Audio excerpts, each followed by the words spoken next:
Welcome, Legion of the Lariat. It is I, stevezapf, your leader. We are here for the new format. For I still call it a Lariat. With me to cover AEW and NXT is Hound. How you doing, buddy? I'm doing well, man. Thanks for having me. As always, great to see my friend. We are separated by 1,000 miles. Hopefully, I'll be down there to visit you in person soon. But we still get to see each other at least once a week nowadays. So that's Listen, I am going camera free from now on. This is too and much. but it gives us a chance to do and talk about the one thing that binds us, and that's pro wrestling. We still love that, at least.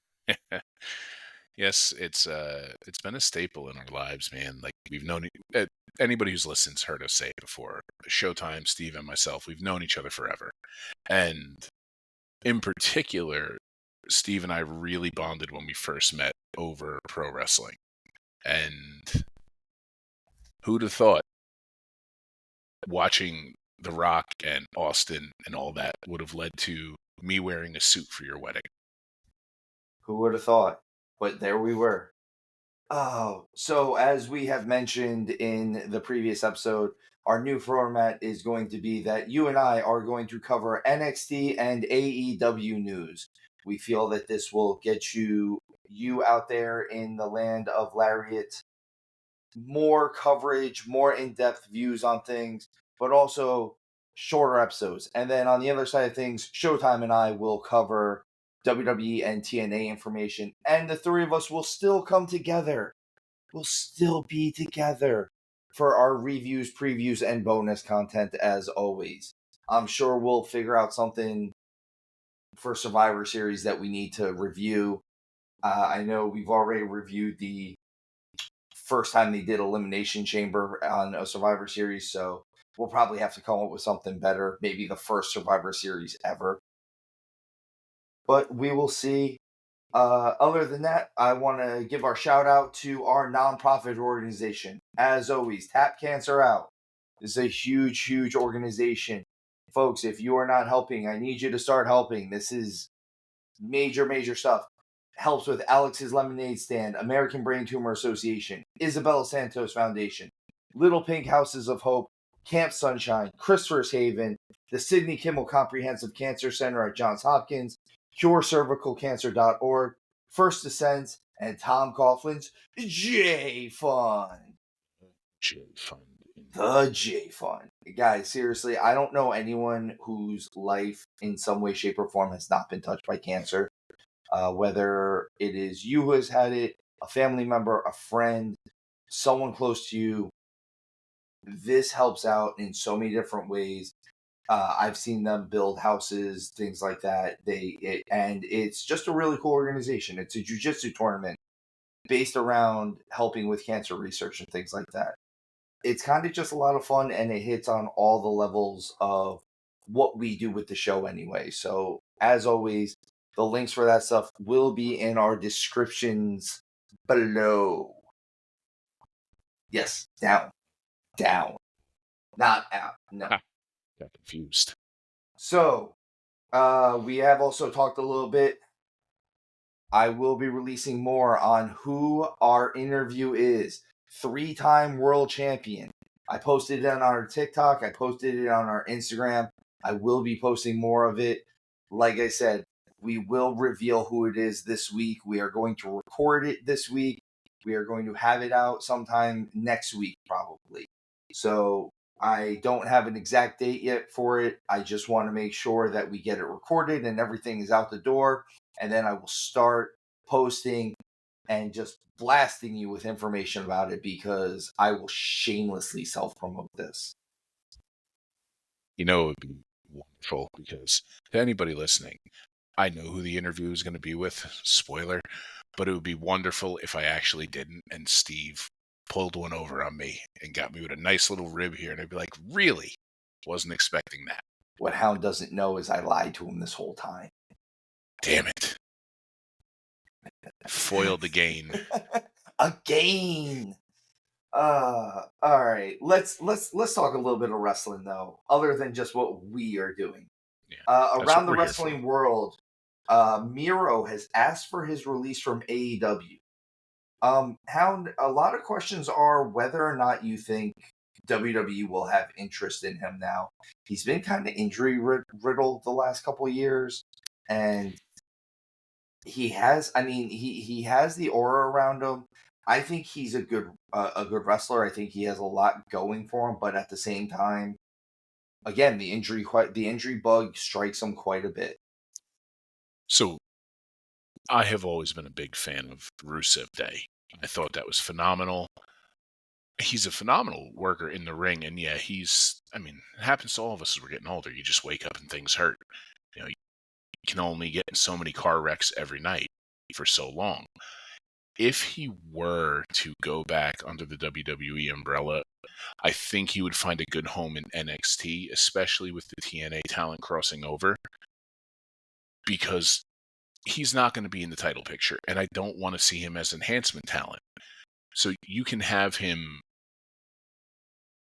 kind of be a gatekeeper, if you will. It would even make sense if he were to take a title off like an Obafemi. And it's believable enough because, I mean, he's a big man, he's strong, and his in-ring work leads you to believe, like, wow, yeah, he could do that. And it would, not that Obafemi isn't a monster, because he is. It adds credibility, for lack of a better word, to that title. And I think it needs something like that. So if he does find himself under there, I'd like to see him involved in the NXT TNA stuff. He doesn't need to be on the main roster, and plus then he just has to be in Florida. If he does get put on the main roster, for sake of argument, they try to bring him in big. He could be the guy that they make as a monster for LA Knight, even though. But unfortunately, like I said, I would need him to stay healthy. I know that across the board, the miles, if you will, of folks traveling town to town making shows has gotten lighter across the board, across the industry. I wonder if that has a lot to do with it. It's nothing like being in your own bed. Nothing like eating food in your own kitchen. Nothing like home. And that's why I say, with the fact that he has been so injury prone, keeping him in one area, not that you could stick him on the main roster and he's credible immediately. I just think right now, if he could go a year with no injuries and let him work some mid to high level programs, then move him up. And yeah, he'd be a fantastic fit for LA Knight. But I truly believe the U.S. title needs a long, almost Gunther-style run right now to add some credibility. And bringing him in for that, unfortunately, I think you kind of offer him up as a sacrificial lamb. Maybe I'm wrong there, but it's I think he would be better served in the whole NXT TNA thing. Plus, I mean, it would be really fun to see him super kick nickname with Dolph Ziggler again, because that always looked wonderful. I do love the Mashka kick. That's the word. And like everything they've said is that he and Tony Khan just can't seem to figure out something creative. This is the same guy who was Kip Sabian's best friend because they played video games together on screen. He was mad because they destroyed his video game machine. And you're telling me that the creative stuff they're coming up for him now is worse than that? I just want to throw that out there. You've already done. Also, this goes back to a lot of people's kind of knock on Tony Khan as a promoter, as a boss. If I know Vince doesn't have the most sparkling aura around him right now, but at any point in the last 40 years, could you picture a talent telling Vince McMahon, I'm not going on television because you don't have anything for me? The talent is saying that. Vince isn't saying that. The talent is saying that to Vince. I could think of about 4 people who could say that and get away with it, and And everybody how else is out the door. And how huge are their names, though? They're people who've transcended the title. They're possibly the Mount Rushmores. 100%. And they're the Hogans, the Michaels, the Takers, the Austins. yeah, The Rock. You could we'll make it 5 because The 5. Rock 6, Triple H too. All right, well we're gonna get that. Let's look at bigger as we're thinking about it. But it's a handful. We're talking about pure Hall of Famers. 100%. Absolute Hall of Famers. There's no question about it, and they are legends. Yeah, we're talking about legends saying it, and I'm just gonna put it out there. Even Shawn, as big as he was in '96, and he was close with Vince in '96, with the childhood dream and all of that, Brett, all those guys. Would Vince have put up with Brett and Shawn in '95, '96 when they were hot? I'm not going out there because you're not coming up with anything good enough for me. That's great. You're not getting paid. Yeah, and really what you're speaking about here is, and I often use this like as a comparative, like almost humorous way to compare things that you really shouldn't be comparing. It really is apples and a brick. So folks who are listening in outside the world of the podcast, both Steve and I have been in leadership roles for most of our lives. And the thing is, there's bosses and there's leaders. And even before I've stepped into a role where I've had to lead folks, I realized very quickly it's not about being everybody's best friend. And I think Tony's trying to do a lot too much of that. And you can be a good leader, a charismatic leader, and a caring leader, and also put your foot in someone's ass. And just last week at my normal job, somebody who I've kind of taken under my wing, I had to pull aside, and he got a come to Jesus meeting. It doesn't mean that I don't like the gentleman, but step it up, or I will push you out the door, kind of thing. So and you it need has to be to a happen leader sometimes. Mm-hmm. And here's the thing: I know Miro has been hurt here and there. That is not what I'm saying. I'm not telling someone that they should work through injury. That just so we're clear on that. I am saying that if this guy is clear to work, he is not injured, there is no reason why he's not at television every week. There's also no reason why he's not perpetually around one of AEW's 19 mid-card titles. Okay, you don't want to put him in the world title picture.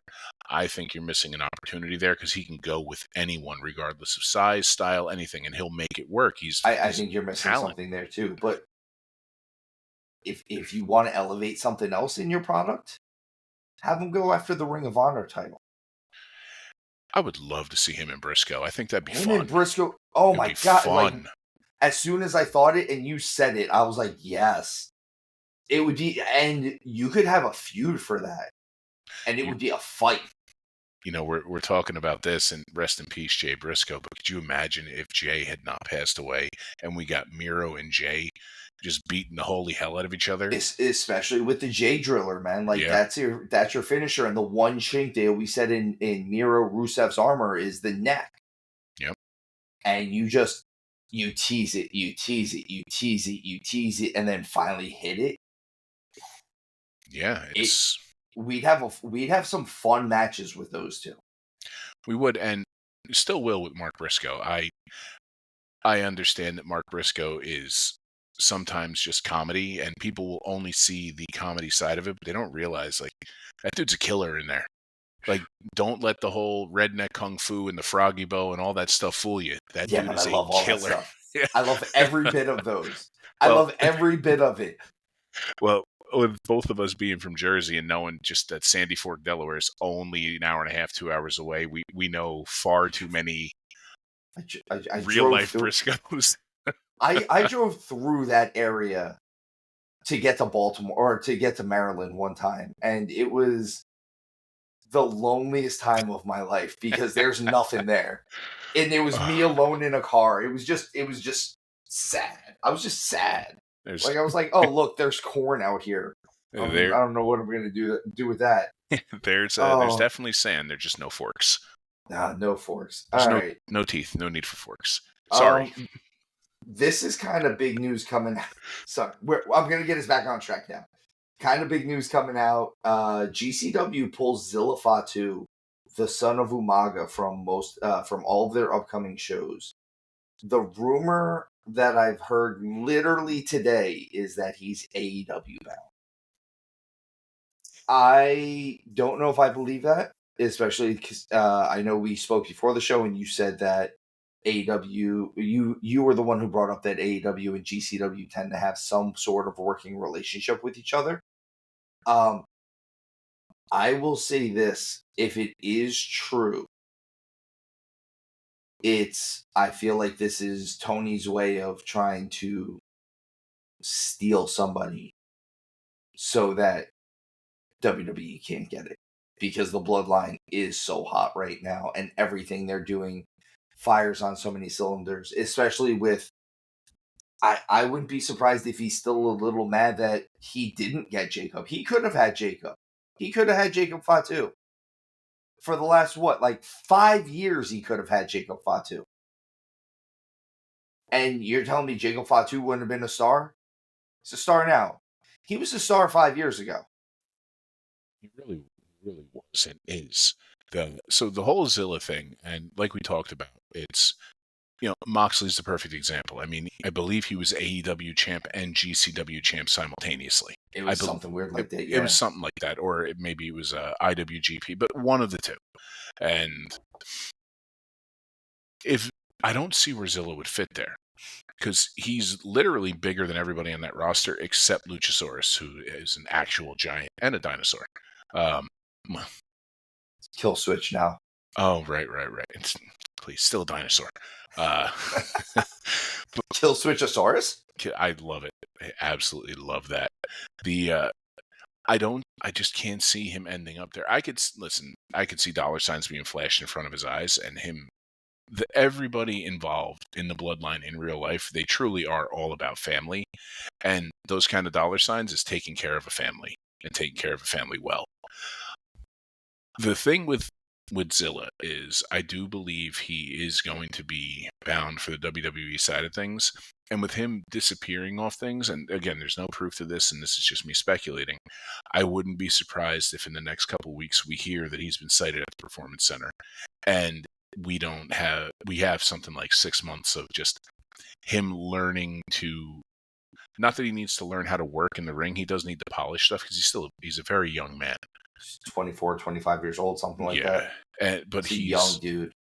And he's like an Umaga. Jacob Fatu is an anomaly, and he's one of one.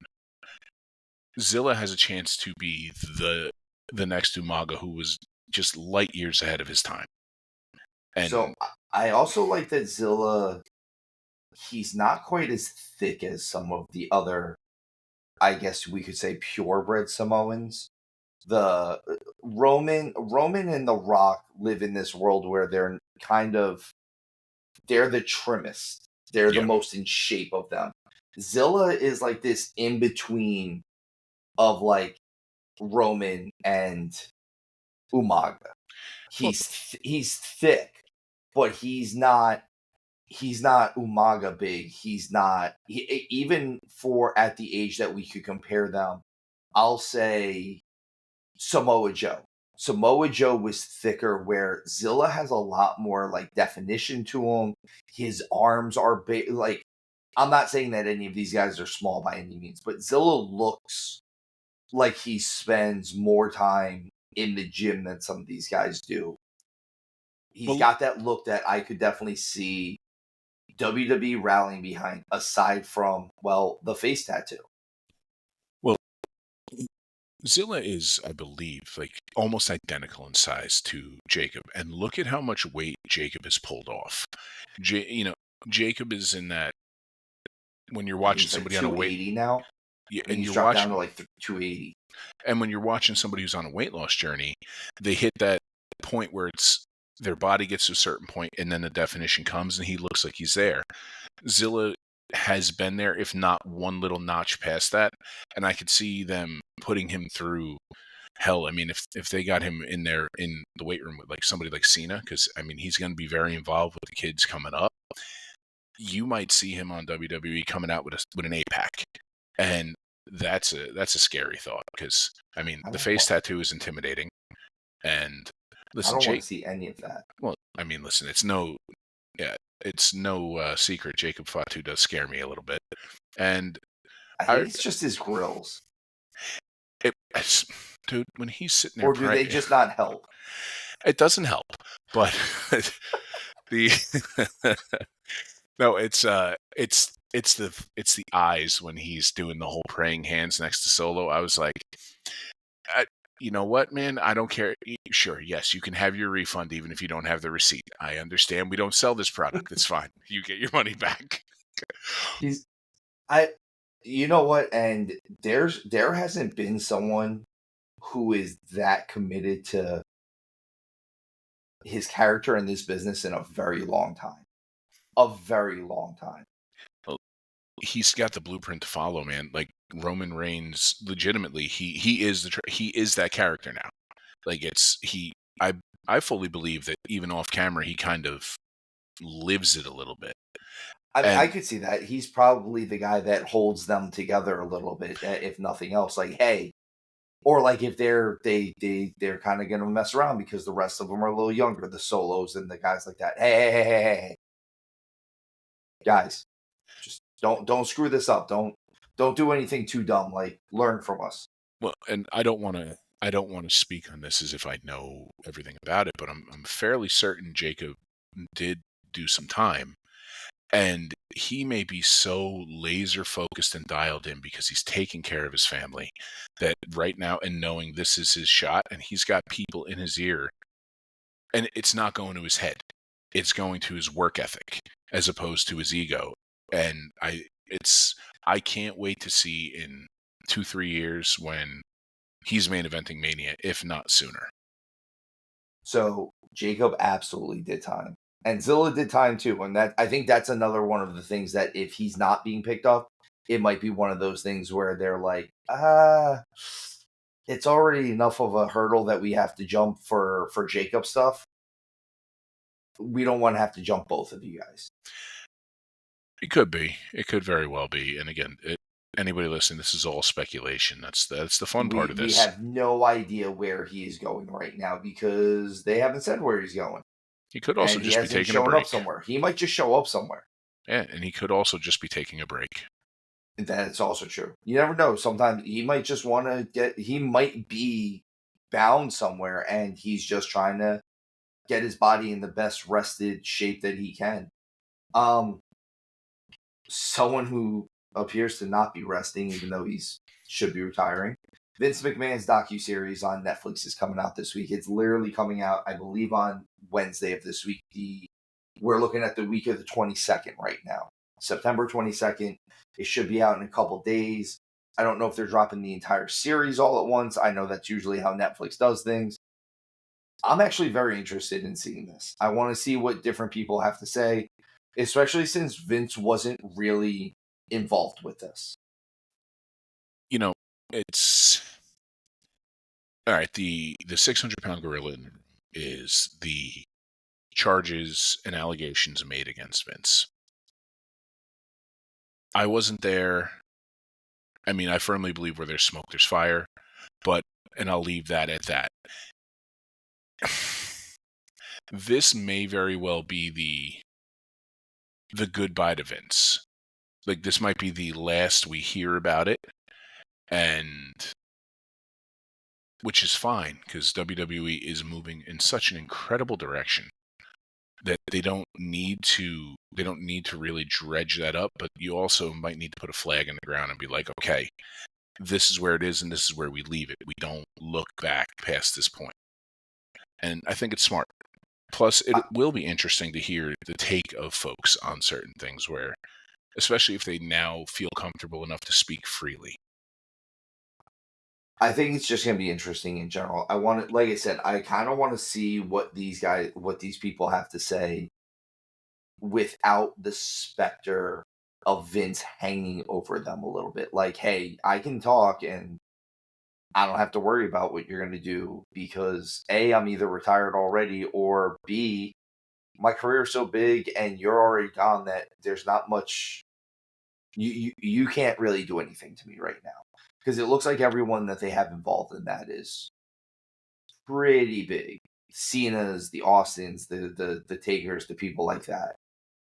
Um, I like I said, I will watch it. I will watch it. I'll probably watch it more than once just to really, really see where we're at in the world and whether or not here on the show we have to review it or anything like that. That might be something that we have to do because if it's that interesting, and let's face it, the better portion of the last 40 years, if we said pro wrestling, Vince's name had to be tagged onto it. Yeah. The one thing I hope doesn't come from this is I don't want this to be a like everybody finally being like, oh, I can finally say F you. I mean, look, if that's how everybody truly feels, fine. I more want to. I don't. It's From hard to phrase how I from want to say this. from the trailers that I've seen, it doesn't seem like that. It doesn't seem like people are just kind of crapping on Vince. It seems like they're just being honest about the situations. And again, who knows what. You know what I mean? Like if you weren't there, we don't know if you know something. And you can't know what you don't know. And I realize I'm kind of talking in riddles and tongues right now, but at the same time, you don't know what you don't know. And we weren't there. We never worked for WWE. We never have been around Vince. That is not something that I'll say our checkered career, our illustrious career. I don't know if we can go as high as illustrious, but we've never sat in a room with Mr. McMahon or Uncle H. Even Uncle Paul, Mr. Levesque.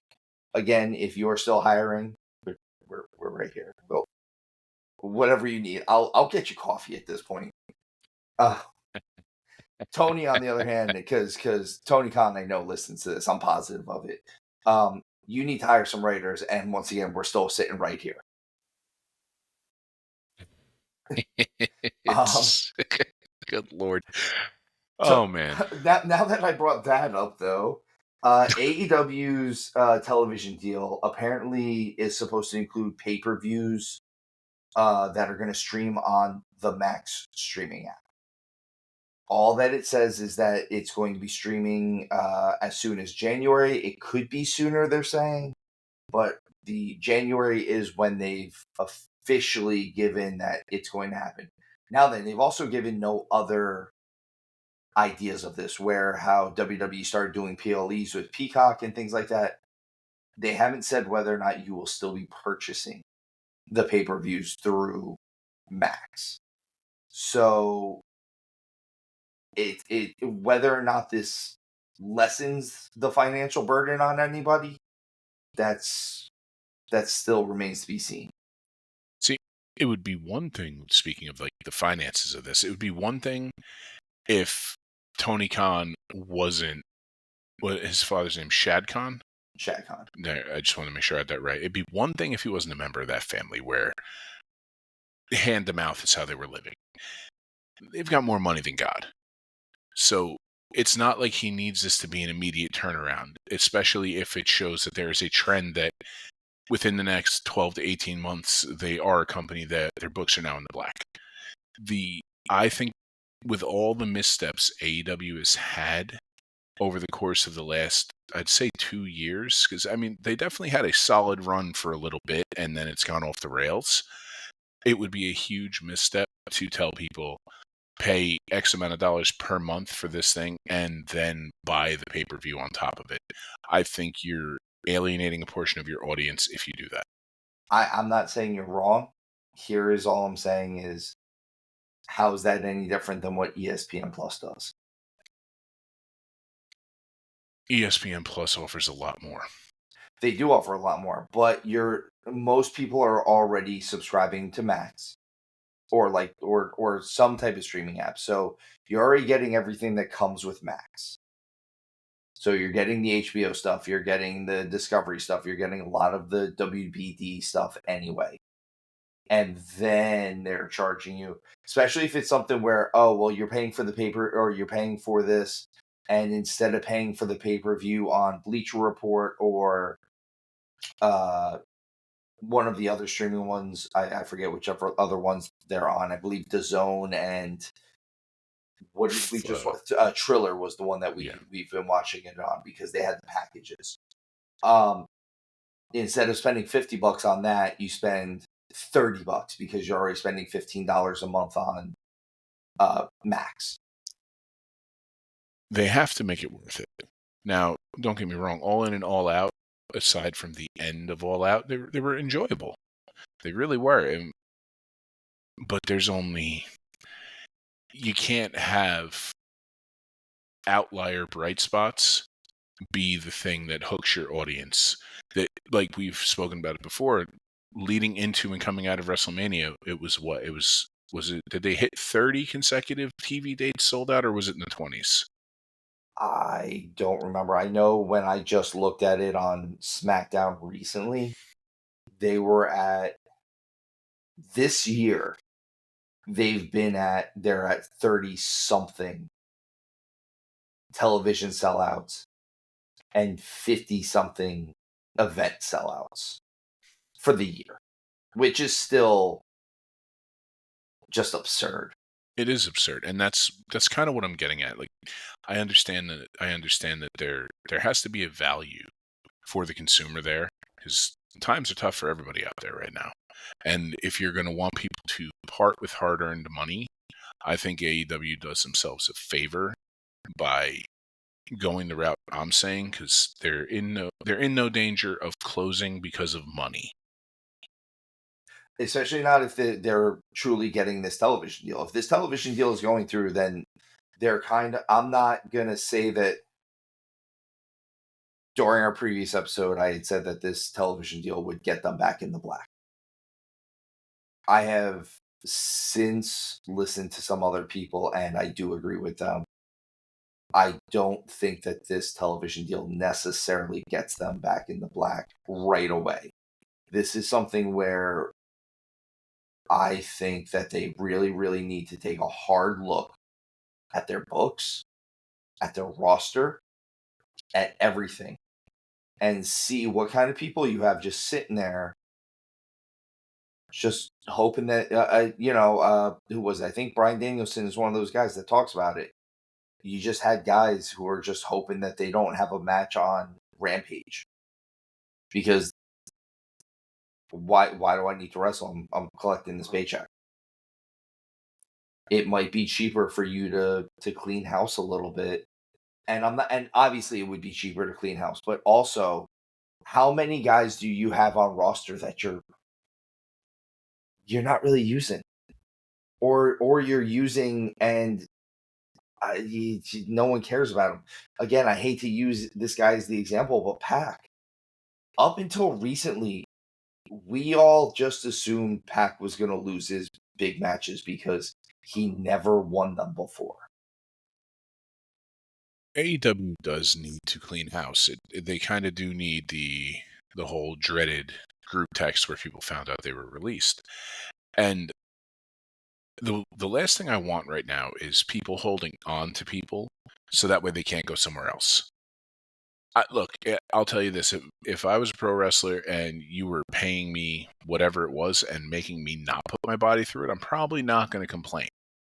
But then again, I also know me and I know you. We'd find a ring somewhere and go kick the crap out of each other anyway. But I can understand from the financial standpoint there. It's AEW's roster is bloated and bloated for no reason. It's you have far too many potentially powerful folks that now have nowhere to go, or at least aren't being used. Miro, like we talked about earlier, perfect example. Lance Archer.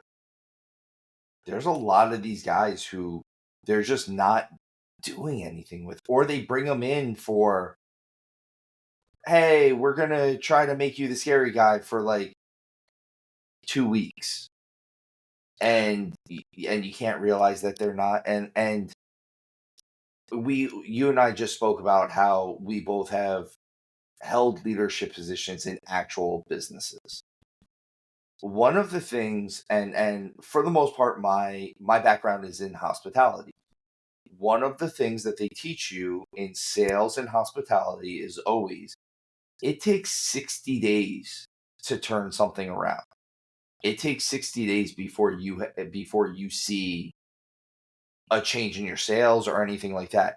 So you can't bring someone in as a 1 week tester to see if that's what's gonna change a product. And I think that's where AEW is at with this television deal and all of that stuff. I think we need to really see. First of all, I want to see if this how close this television deal is actually to being done, because we keep hearing that it's close to being done. Sometime next week we'll hear about it being done. It's not quite done yet. It's almost done. It's there. It is done. It's not done.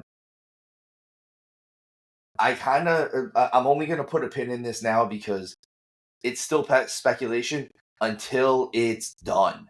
Until WBD and Tony or the AEW board of directors, whoever is involved in that, puts pen to paper and it's done. Until there's a notary there that says, "Yep, this is it. This is what we're doing." It's not done. So It's always it, great to speculate, but I agree with you. We should definitely drop a pin in that because it gives us something to circle back to see if we hit the nail on the head or if there is a curveball that came out of nowhere. We're like, wow, exactly. didn't expect that. And hope all I hope for in the end is that it's good for the industry as a whole. I don't see how them sticking around couldn't be good for the industry as a whole. It gives a lot of people more places to work still. And that's always my thing. I don't No one wants AEW to go out of business. I just want them to be better. I want them to find their identity. I wanted them to figure out what they're doing. You can't just be the place where the best wrestle. But we'll get more into that when we get to AEW. We're going to cover something we haven't really covered on this show before, and that's NXT. Hound, you are inaugurally covering NXT. We very rarely do it. We talk about little segments here and there, or if something big happens, but we've never actually covered a full episode of NXT before, and we are going to do it today on this show. Ever since you've been coming on, you've been a history maker, buddy. Well, now I am extra Uh, nervous. Oh no. no, no, you're not. Oh no. Oh Oh no. no. All right, so the show this week starts off with Ava, the Rock's daughter. I will say that almost every time. Nepotism. Doesn't Talking exist. about it's not whatsoever. No, no. How would I know? Um, so the show starts off with her as the general manager talking about the NXT debut on the CW in 2 weeks. Let me just start off by saying I think NXT going to the CW is awesome. This is a huge, huge jump. NXT going to network television, even if the CW is kind of the smallest of the network television brands, that's a big, big deal for them. That gives you a mighty big jump. It really does. It legitimizes the brand. Not that it wasn't already, but it legitimizes it in the eyes of, because the issue NXT has, it's not talent, it's not the ability to put on a show, it's not the ability to tell a story. It's getting it in front of more eyes, because you do have tried and true, hard and fast. I watch Raw only. I watch SmackDown only. I watch both. You're now going to get some bleed over to that, and a byproduct of this is going to be it's going to pull TNA up too. Exactly. The only thing that I'm a little worried about, and that's only because I do occasionally like watching it, is on the streaming app for the CW. The NWA is on that right now.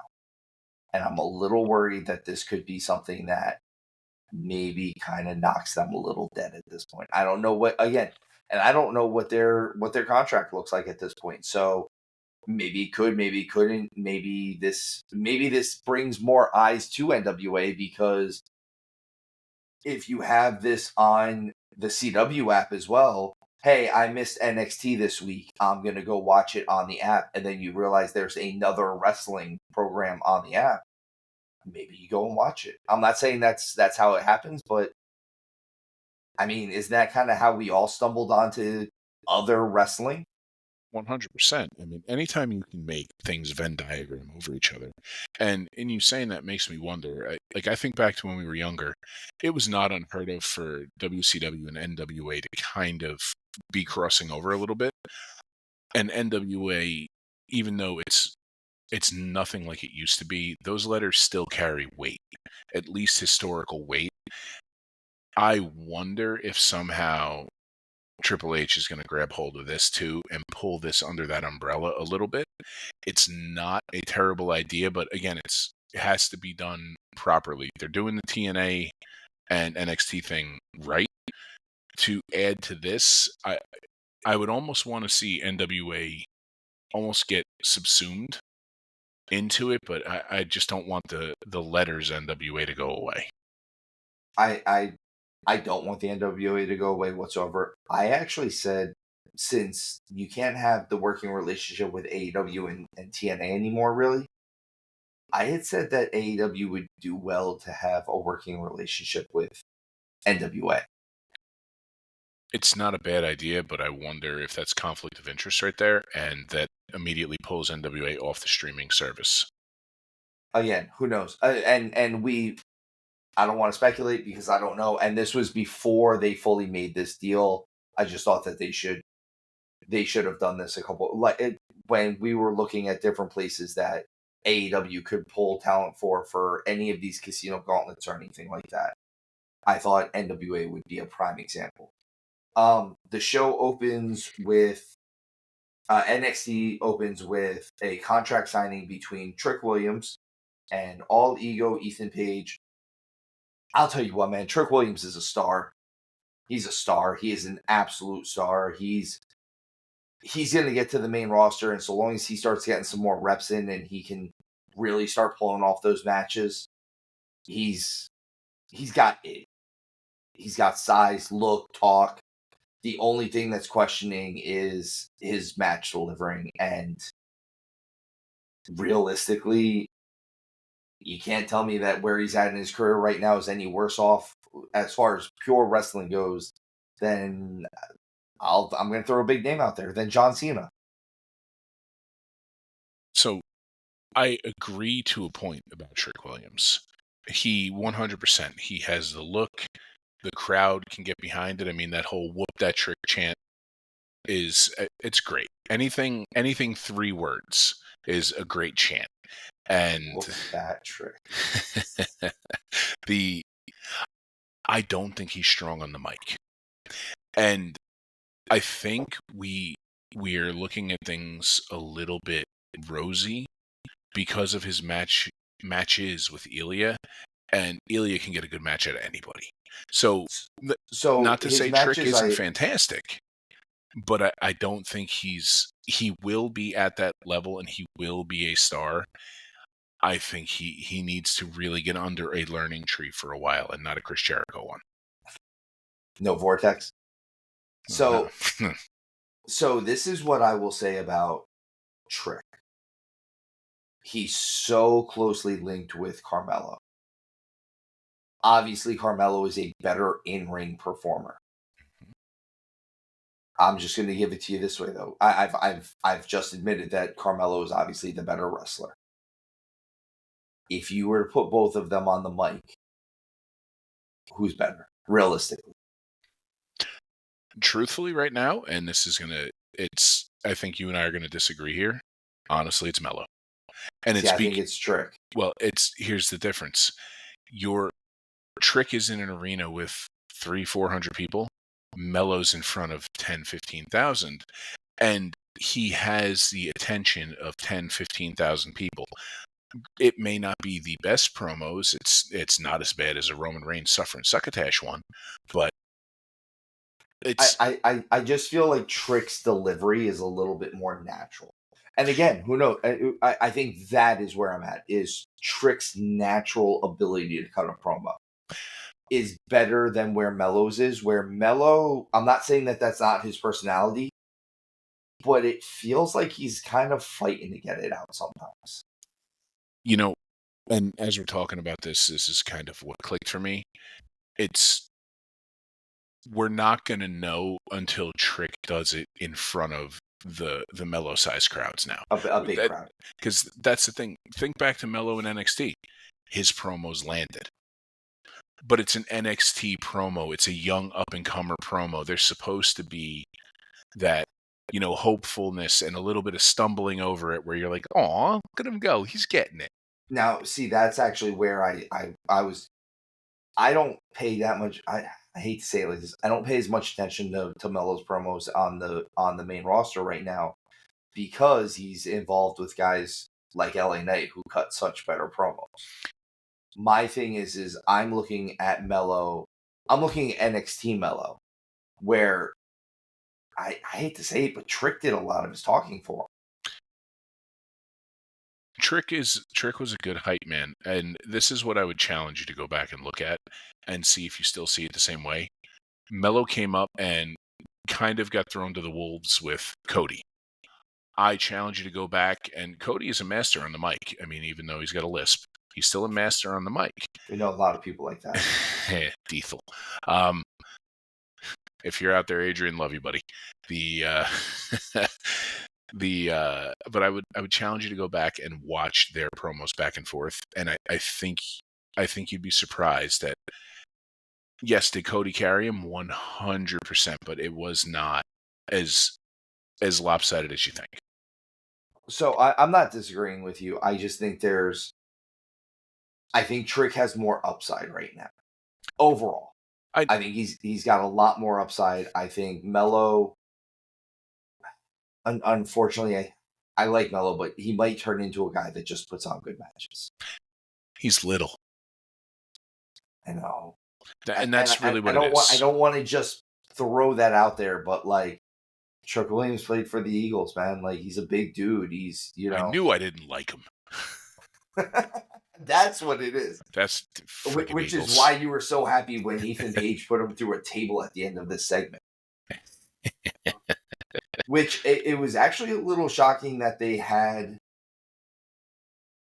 It's not as shocking, but it was a little shocking that the heel kind of went over strong on this segment.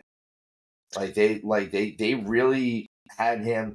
I think they're really trying to build Ethan Page to show that he's not just this guy that we're putting this belt on because we stole him from AEW. They didn't steal him from AEW.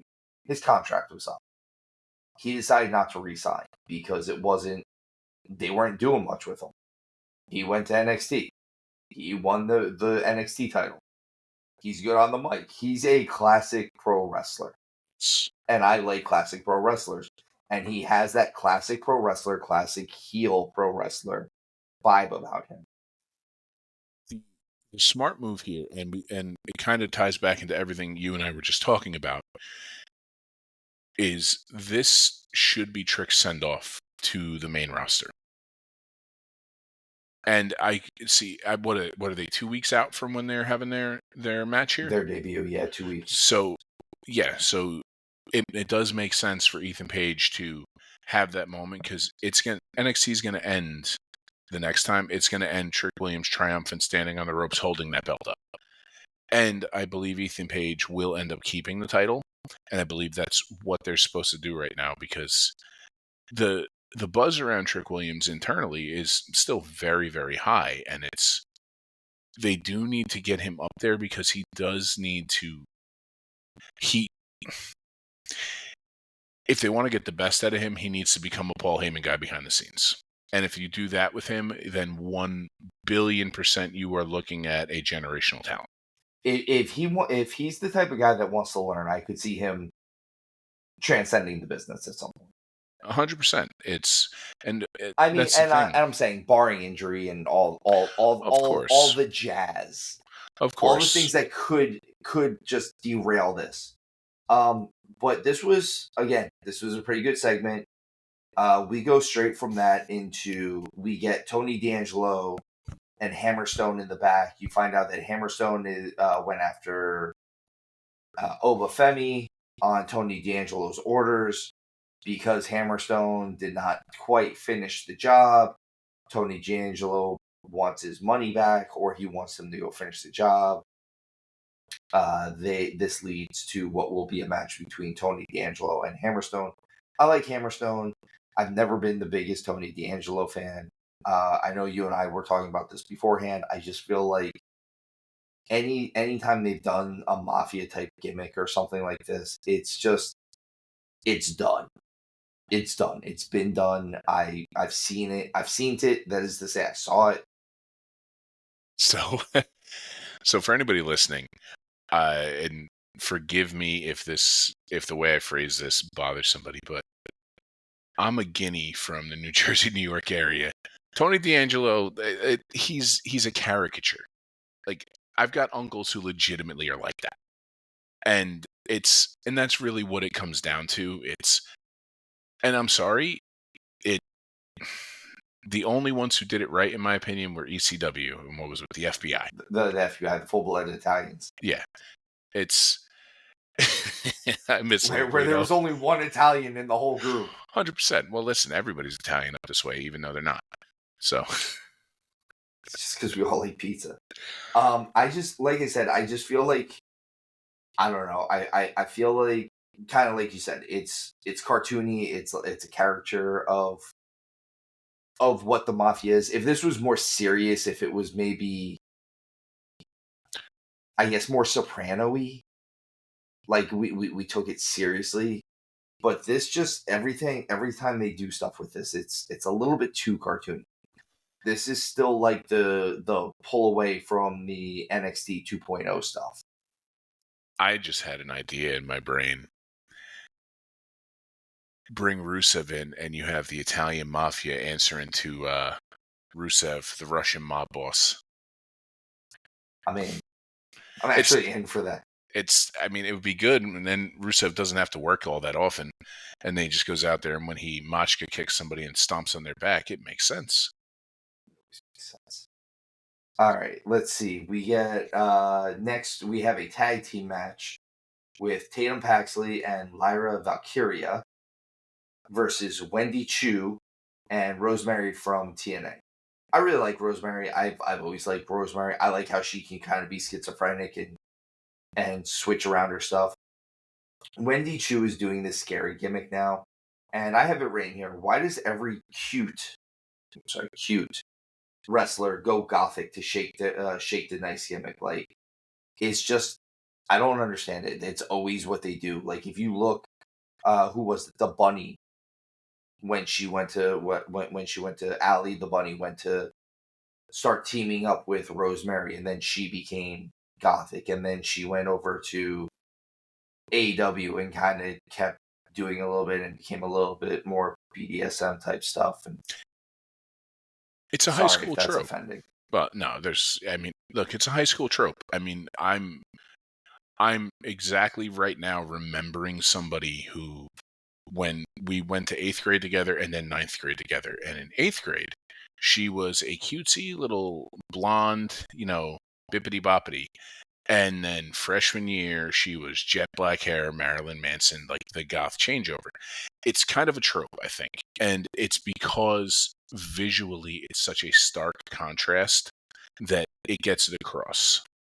And I think that's why we'll keep leaning into it, because it really is the other side of a coin.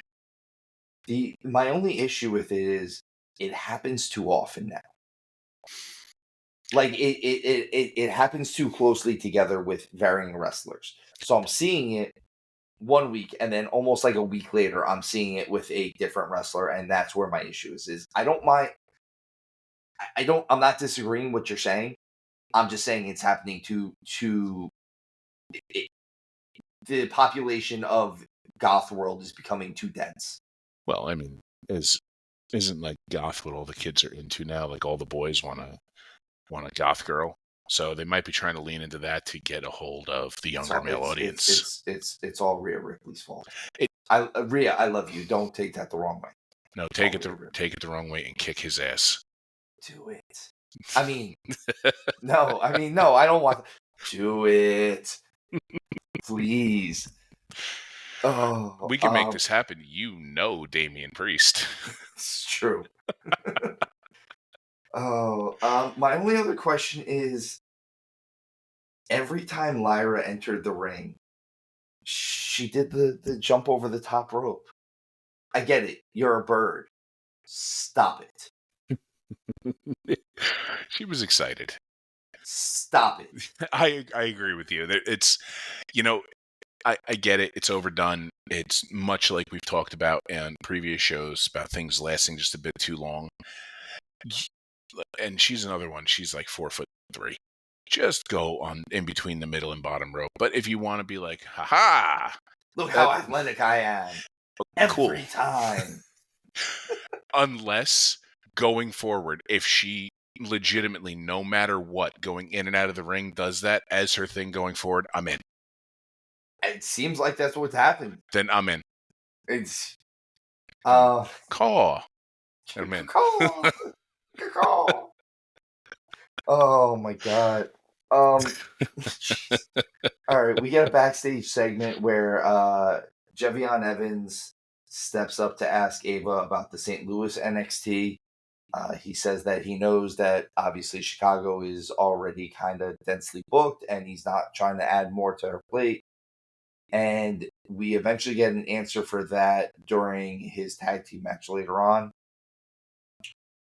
So we'll go over that a little bit more when we get to that tag team match. But I did like that they showed that it was almost like a respectful ask this time. So there's that.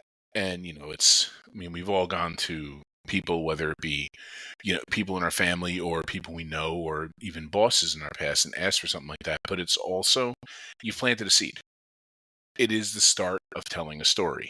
And with them changing over to a network, you do have to really start planting seeds.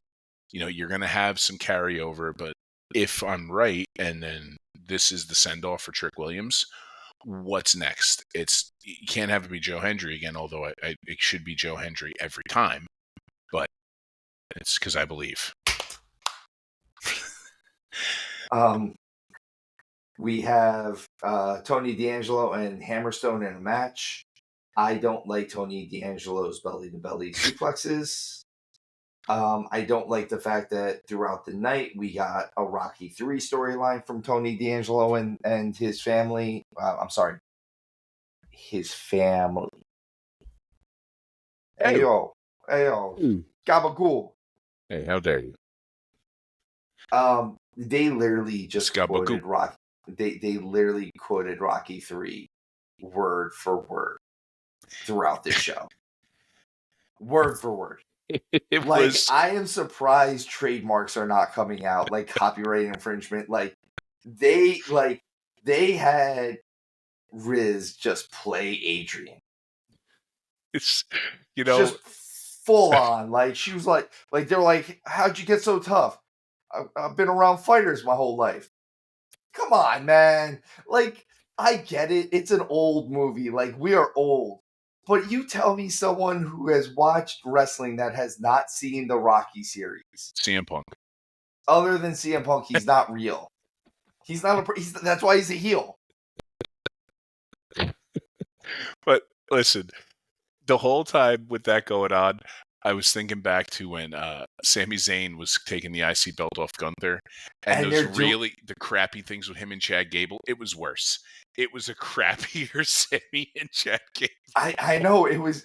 Come on, you son of a bitch! Get up, you bum, because Mickey loves you. I was just waiting for it. I was waiting for someone to hand him a goddamn cufflink to put around his neck. The only way it could have been better is Rocky Marciano and those cufflink. Oh, what happened to the other one? I don't know. Probably went to some bum. The only way it could have been better is if something happened where the match ended and he was like, I didn't hear no bell. And it was like, my ring's outside. Yeah. At least it's a different Rocky movie, and it's the least watched Rocky movie. Like, you and I would have gotten it. Of course. Listen, I love Rocky 5. I ain't hear no bell. You knocked him down. Why don't you try knocking me down now? Oh my god. Just all around. Listen, I love Hammerstone. I think Hammerstone is a star. I think he has a look. I think he's athletic. I can't believe it's taken them this long to scoop him up. Hammerstone is built identical to Brian Cage. You know, they're But he's twin. taller. Is But he? he's taller. He's taller. He's like a legit 6'3". He's little, but I mean, I know there's a lot of comparisons with him, and I think part of the reason why he cut his hair at one point is there was a lot of comparisons with him and Triple H at one point. Because he had the long blonde hair, and he had the goatee, and he was jacked, and they're about the same size. Like, Triple H might have him by an inch or something like that, but he's like a 6'3", 260-pound, athletic, muscular dude. they need to. It's very easy to fumble the ball when you have a physical specimen like that because you just go, "Oh, okay," and you don't pour into that oftentimes because, like, oh, they've got everything they need already, and even though the dude is chiseled out of granite and is fantastically athletic, he's still human like everybody else. And if you don't pour into him and you don't add to him and build him up, he'll get left behind. And unfortunately, that's my biggest fear for him, is that he'll be a victim of his own success, for lack of a better way to say See, it. I think that's why I like the fact that he's in TNA right now. He's not actually in NXT. He's getting some reps in on NXT, and he's getting some good work in over in TNA. And I'm really happy about that because it gives him a chance to throw some stuff against the wall and really, really see what sticks. That, and he's a pretty young man, if I'm correct, too. So I don't think he's very old whatsoever. I Actually, thought he was in his 20s. he might be 30. I thought he was like 28. Let us find out. He was born in 1991. So Math. he is 30 and change. So he's 33. He's 33. So he's older than I realized. Okay, so he does not have as much time to cook as I'd hoped. But let's hope the injury bug doesn't strike him, and let's hope. I mean, unless he's healthy, he's been healthy this whole. Yeah, he's 33. If he stays healthy this whole time, there's not a whole lot. They're not cornering people, like they used to.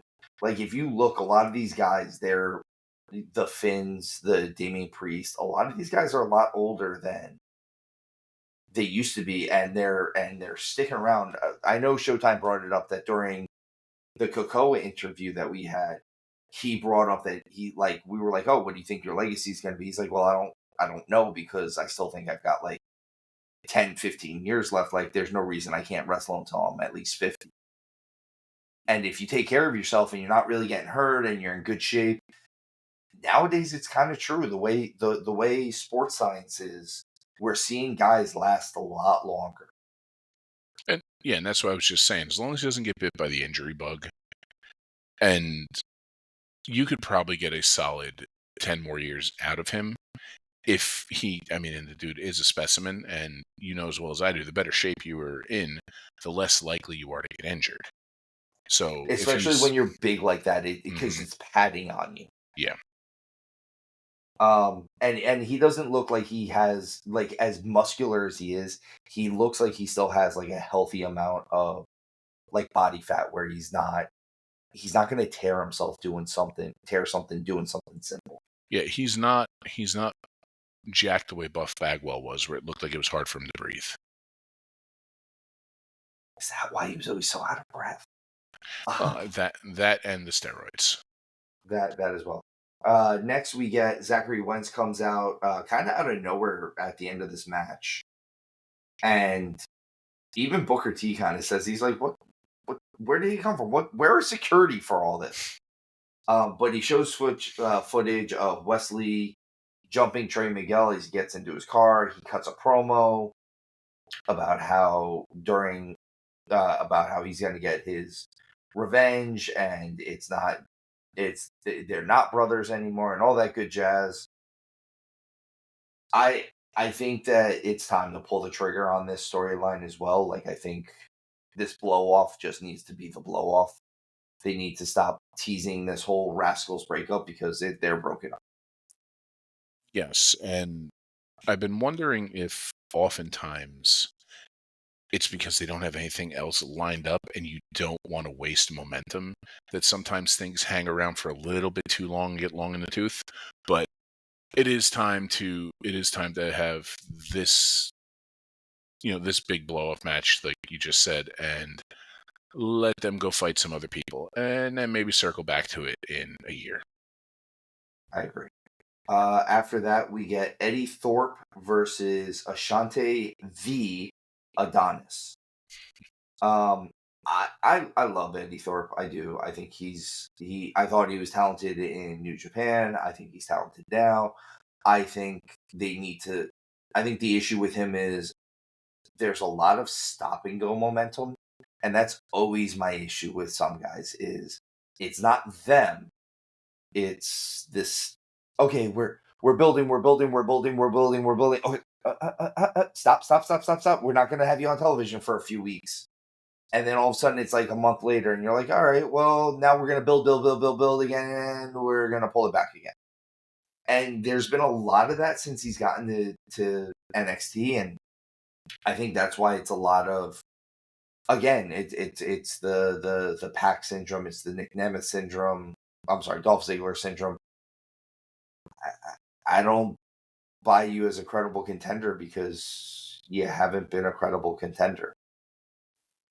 Yeah, there's definitely a bit of that going on, and also it is time for some folks to graduate, if you will, especially with the move on to the CW. Like it is definitely. I would not be shocked if there's a couple of champions that are moving to the main roster right after this. And it's, I think you kind of need some people to clear out to make room for him too. And that might be why we're seeing him 2 weeks here. And then, we see him for 2 weeks in September, and then we don't see him again until 3 weeks in November, kind of thing. So I do think we need to clear out some room for them. And again, with this whole change the onto the main network and all of that, I think analytics are going to play a big part, and you'll start to see, okay, did the ratings spike, up or down for this particular person? So it kind of almost like a fresh start for a lot of people. Immediately following that, we get a Chase U segment about the whole Rich Holland situation.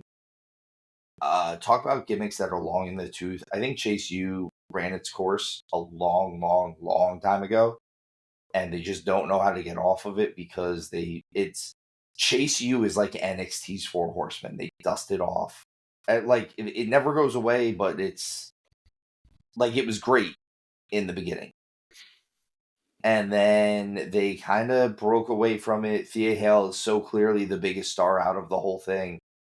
And then they just reverted her back to being the Thea Hale that she was. And I'm like,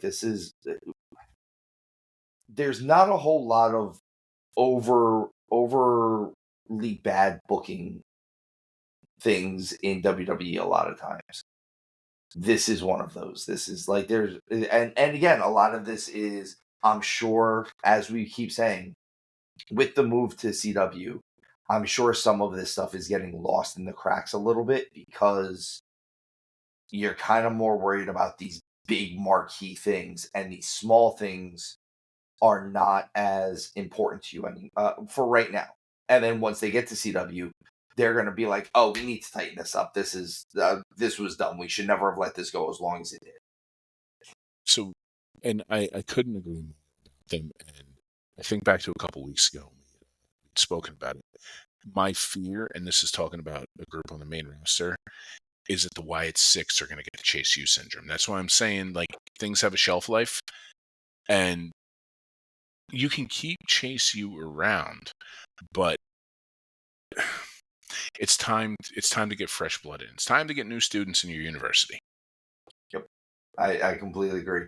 All right, and we start the 9 o'clock hour with who Mr. Showtime believes is the biggest heel in WWE. Like Mussolini!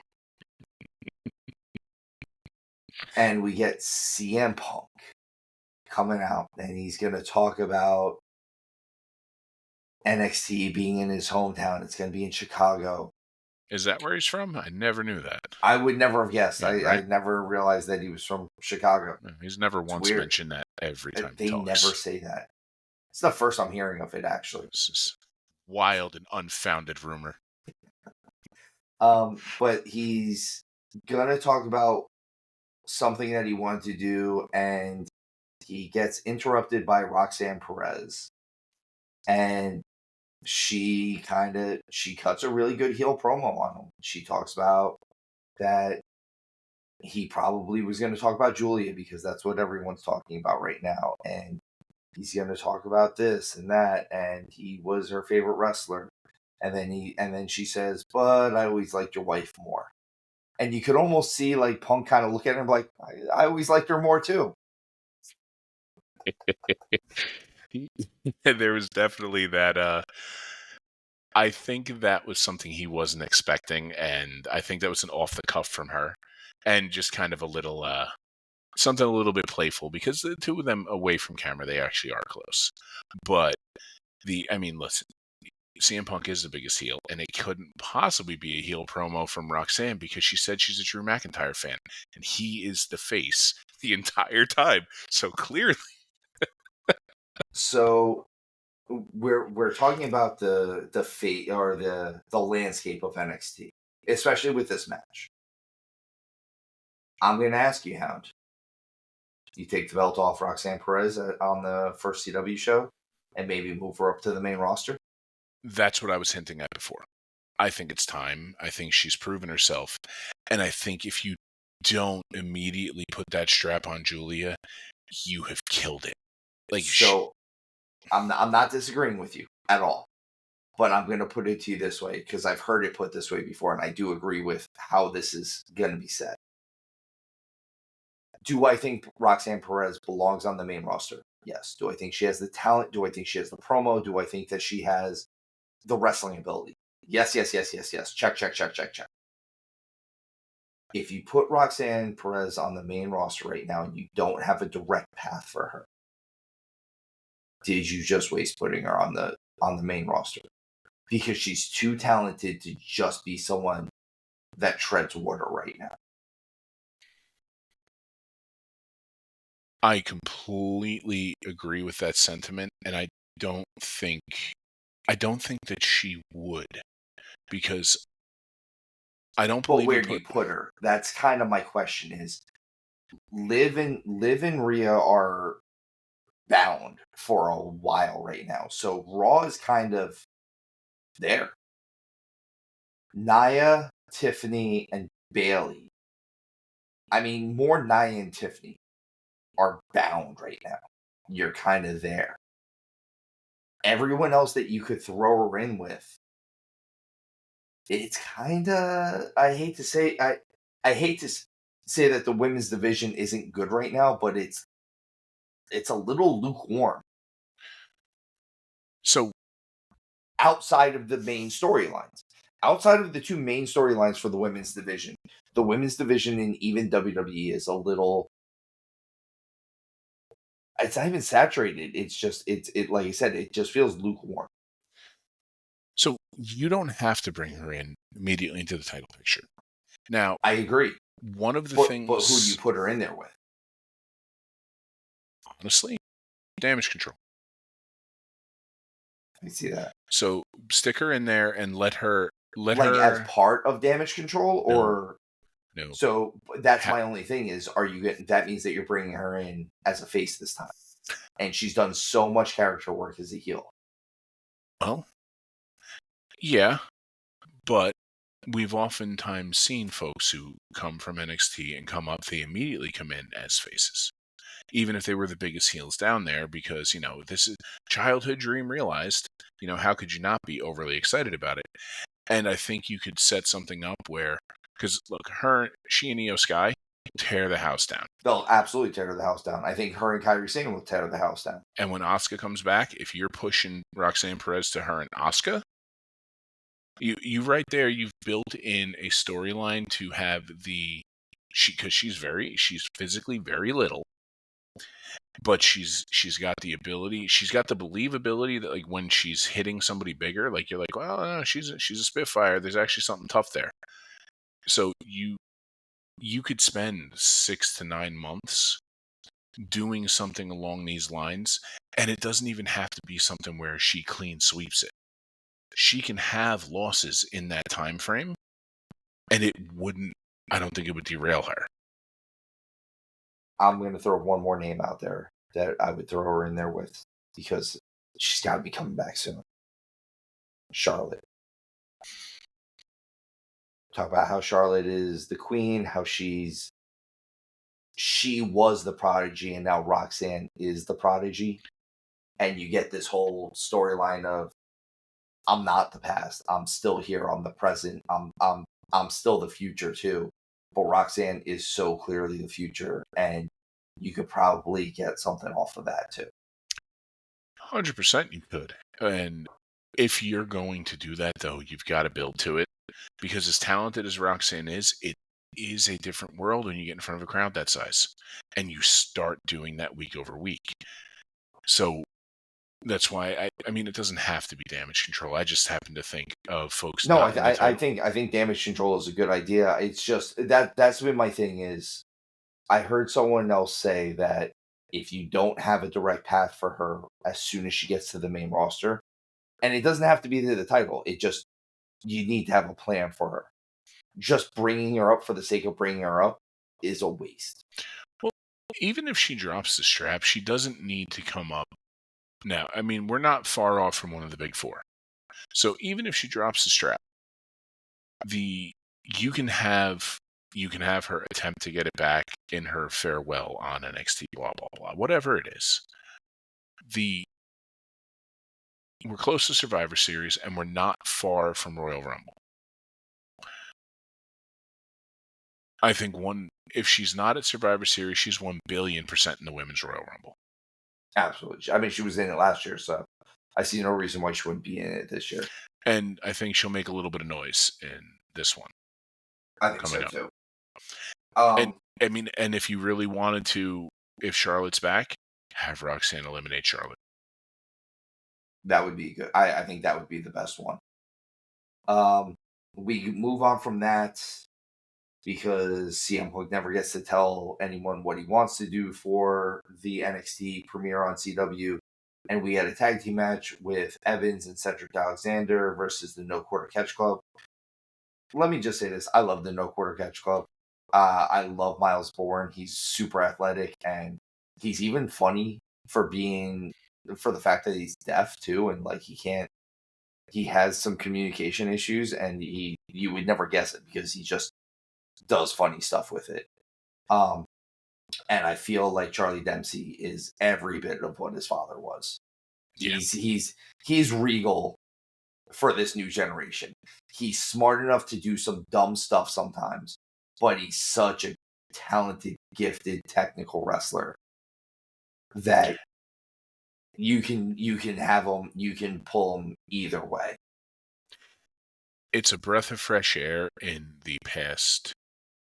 I mean, man, how many years would you say it's been? Like, it's been like 5-6 years that everybody and their mother started getting super into work rate spot monkey stuff. To see things come back and like to see a wrist lock mean something again. To wrestle. Yeah, to hit somebody hard in safe places. And it's good to see that come back. Are you saying that you want to fight William Regal? As long as he's nowhere near here, yes. If he hears this, near here. Oh, listen, you're 1,000 miles from me. I'm fine. But as long as he never hears this, the answer is yes. I'm telling him. Damn it. I'm not coming to This visit. was cool because this led to, again, the foreshadowing from before. We get Randy Orton tweet that he is going to face Javion Evans at the St. Louis NXT event. That's a hell of a rub. That's a hell of a lot of belief. Plus, it's Orton's hometown. So, It is Orton's hometown, it, and I mean that's a lot of belief in who this guy is, who this kid is, and like I said, this could turn into one hell of a rub for him. This is one of those things where you do this and then you go after the North American title right afterwards. Like you do this and then you get a program with Obafemi, and maybe you are actually the guy that beats Obafemi. so in the way I would like to see this end, because there's not a universe in the multiverse where Randy Orton's losing that match to Javion Evans. But He's totally losing that match, man. yeah, but He's lost a step. please, he could lose 7 steps. He's still better than almost everybody. Pretty much. But if you think back to the Roman Reigns Logan Paul match, if you remember when Roman won and then him getting out of the ring and like the shocked look up the ramp and holding his jaw, like what? How did that just happen? Like if Orton That's what we need. We need that for. We need something like that, yeah. And again, like this is one of those times where like this kid needs to show up and like prove that he can hold, prove that he can hang. Honestly, have it be something where he takes kind of everything except for the RKO and he's still there. Yeah, I think that would be a big one for him. And then like have Orton be like, have him hit the rope DDT and stuff like that, and go for the pin real quick. And like he kicks out. It's like this isn't Cena. This isn't so and so. Like this, like these moves should be putting you down. You saying that brings me back, and we're going to be going back in time with this one here. Think back to the program with Jeff Hardy and American Badass Undertaker, and the whole thing where Hardy wouldn't stay down, and in the end got the respect. It's a tried and true formula, and it's the best way to get a babyface over. What is it going to take to get this guy to stay down? Mm-hmm. And in the end, it's going to have to take an RKO for this guy that you wouldn't have thought that it's going to take. Like his power slam should take him out, but it doesn't. With as athletic as Javion Evans is, I hope that we almost get an Evan Bourne style RKO, like one legitimately from out of nowhere, like full on meme worthy from out of nowhere. Like let the crowd believe, even if it's only for like 3-4 minutes at the end, where the whole story is Orton beats him up, he fights back a little bit and gets hit with a clothesline because Orton is legitimately a monster. Like people don't realize it because you're seeing him on TV. Dude's like 6'6" and 290 pounds. Yeah, Orton's huge right now. He put on so much weight and so much size while he was out. Did you see he was walking down the ramp and Samantha was introducing him? She's like, and weighing in at 275 pounds. And because he's just being like funny Orton right now, he looks and he starts going like this. He's like, he starts hitting his stomach. He's like, I ain't been 275 for a while. I've been eating. Like, I think he's really just having fun right now. Yeah, he is. A match that it was. Let me say this. I like the two people involved in this match. Moving on from the Orton stuff. I like Lola Vice. I like JC Chain. Lola Vice not being from this world originally, not being from the pro wrestling world. And some of these people only knowing the WWE way of doing things, which is always do what your character would do. Her entrance for this match is one of the things that happens in WWE sometimes, and I absolutely hate it. She still did her dance to the ring, and this is a girl this is a group that you basically, we've thrown the word blood feud or the term blood feud around a lot lately. but you guys are supposed to be in a grudge, like a real grudge match. The last time I said this was, or one of the last times I said this was when Riddle was feuding with uh, Seth Rollins. And you had this whole, like, they did the behind the scenes thing where, Riddle's cursing him off and stuff like that. And then when they have the match, he still comes out on the scooter and he's still broing. And especially Rollins was already in the ring at this point. Like, no, man, like, no, that's not what you would do. If you're really this mad at this person, you'd run to the ring. This is one of those times where I want to see you hot shot it. This is one of those times where, like, if you're not going to hot shot it, it's because you ran to the ring and the heels powdered out rather than dealing with the fiery baby face. Yeah. Well, I believe that too, and even the Riddle thing and the Lola Vice thing. I think both of that is just inexperience.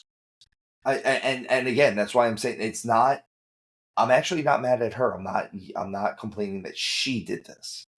Plain she was allowed to do it. This is a WWE thing that they constantly like do, and again, I want to see. I've seen Bianca Belair do it, and she's one of the best in the business.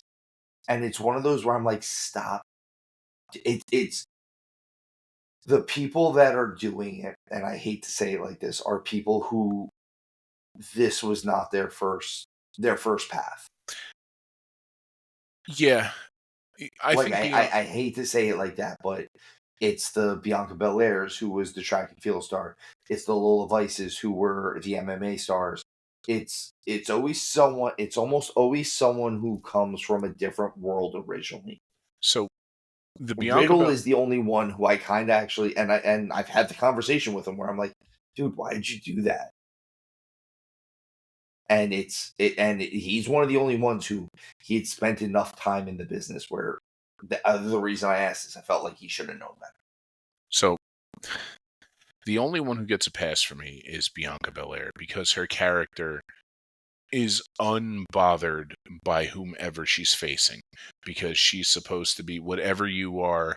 She is that EST. Like if you're strong, she's strongest kind of thing. But other than that, it could also be the MMA background for both Riddle and Lola Vice. Maybe they're trying to come off as unbothered by this whole thing because, if this breaks down, like I'll legitimately just beat you up. But then if you do that, it's no longer wrestling. That's what I'm saying. Look, and I like Lola Vice. I think she's got a lot of upside to her. It's just a matter of, and again, I'm not blaming her. It's someone else should have been like, hey, whoever produced this match should have been like, you should just run down there. We should be doing it this way. And it's and you know what? I'll admit it. Maybe I'm old. Maybe I think that the way things were is the way things should be. Doesn't mean I'm wrong. Well, no, Uh, well, that's the thing about opinions. For the most part, they're never wrong or right. I mean, it's also, dude, we also live in the age of TikTok. Yeah, it might be something to attract an audience because she did some kind of weird ass thing I that mean, I she guess is does cool. her little Cuban shake. Don't get me wrong, she's gorgeous and stuff. I mean, I don't ever turn down a Cuban shake. We end the show with the actual contract signing, and we find out that CM Punk is going to be the special guest referee, which seemed like the right thing to do here. I like where he was like, "Well, since I'm the guy who's in charge, I say fight." And I thought it was a good ending to this. I think it was a nice build to their stuff. I think we're gonna see a lot of good stuff coming off of NXT. They're gonna keep. I mean, with it being on network television, they're going to have to um they're gonna have to keep kind of injecting it with the occasional main roster star. Yeah, you absolutely have to. And perfect example is Orton in his hometown. CM Punk. CM Punk's from Chicago? I mean, that's the rumor. I think he lives in a Chicago suburb. Oh, he's Chicago adjacent. Yes. He lives in like Ferris Bueller's old house. Oh, so Larry has a backyard. All right, very good. You can't have a yeah, exactly. Oh no, he doesn't have a pig. Never mind. I'm sorry. Um, let's go on to AEW. Because we have a lot to cover for them, and yeah, stuff happened. Um, the Dynamite opens. We get Orange Cassidy with versus Chris Jericho because this feud just won't end. It just won't go away. We get there was a weird spot in there with a power slam. I don't know if you saw this, but like I think it was supposed to be like a tilt-a-whirl head scissors, but everything seemed like it got all mixed up and it turned into like Jericho turning into like a running power slam. And I honestly, out of everybody, I think Taz did a really good job of like covering up whatever happened. But it just seemed, I don't even know what the move was supposed to be that they missed.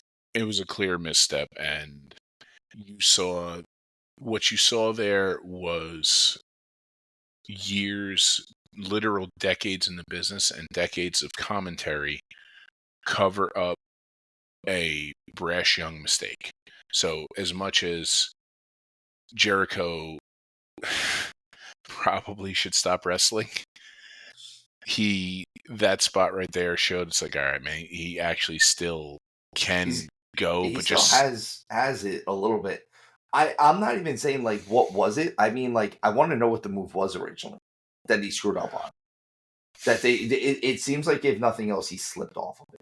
it was clearly it was a plastic bag. No, stop it. We're not doing that anymore. It might have been a syringe. Oh, Jesus Christ. Yeah, be that one, huh? Oh. um. Speaking of which, we get a Blackpool Combat Club video and a Wheeler Yuta response.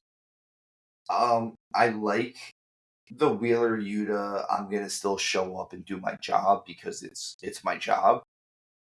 But I also like that they're showing that he's a little distant and despondent and doesn't, he left his title belt laying around. Like, I dig some of that. It's cool, this traumatization that they're giving Wheeler Yuta. This is one of those things you said this, and I will give you your flowers on this. If they play this right, they can make Wheeler Yuta a big star off of this. Yeah. The way I see this ending is I see Yuta leaving the Blackpool Combat Club at when Moxley inevitably has the match with Bryan. That's how I see it happening, is something happening and Yuta protecting his hero. It might lead to a Yuta beatdown. I hope it doesn't go that route. I mean, it could, as long as in the end it's him and Danielson standing there together, because you got to have that visual at the end, like them yesing together. So I'm going to ask you this because it just came to me. Bryan Danielson loses the title. Let's say the title match isn't actually his last match. What if Yuta is his send off? And they have a match and Yuta wins clean. I mean, there's not a person who, outside of like Daniel Garcia, there's not another person who more closely emulates Danielson, minus some of the martial arts stuff. And But that's the whole thing. Daniel Yuta wanted to be in the Blackpool Combat Club because of his respect for Danielson and because of his respect for Regal. So it's a good way to do it, but at the same point, like, well, what Danielson said is my full-time in-ring career ends when I lose this title. So there'll still be an occasional thing, and you could have a smart build after the loss where Danielson doesn't need to be on TV every week. He doesn't need to be in the ring wrestling every week, and lead to whatever how the next pay-per-view is, and that's where they do it. But it is if you're gonna do this, I think that's the only way to capitalize on it, and don't miss like it should have been Sting versus Darby. Should have been Sting. That's exactly where I was going with it. Our following segment, we get Hook. Thanks, Tony Schiavone. Versus JD Inc. I just have him written on here as Tattoo Guy.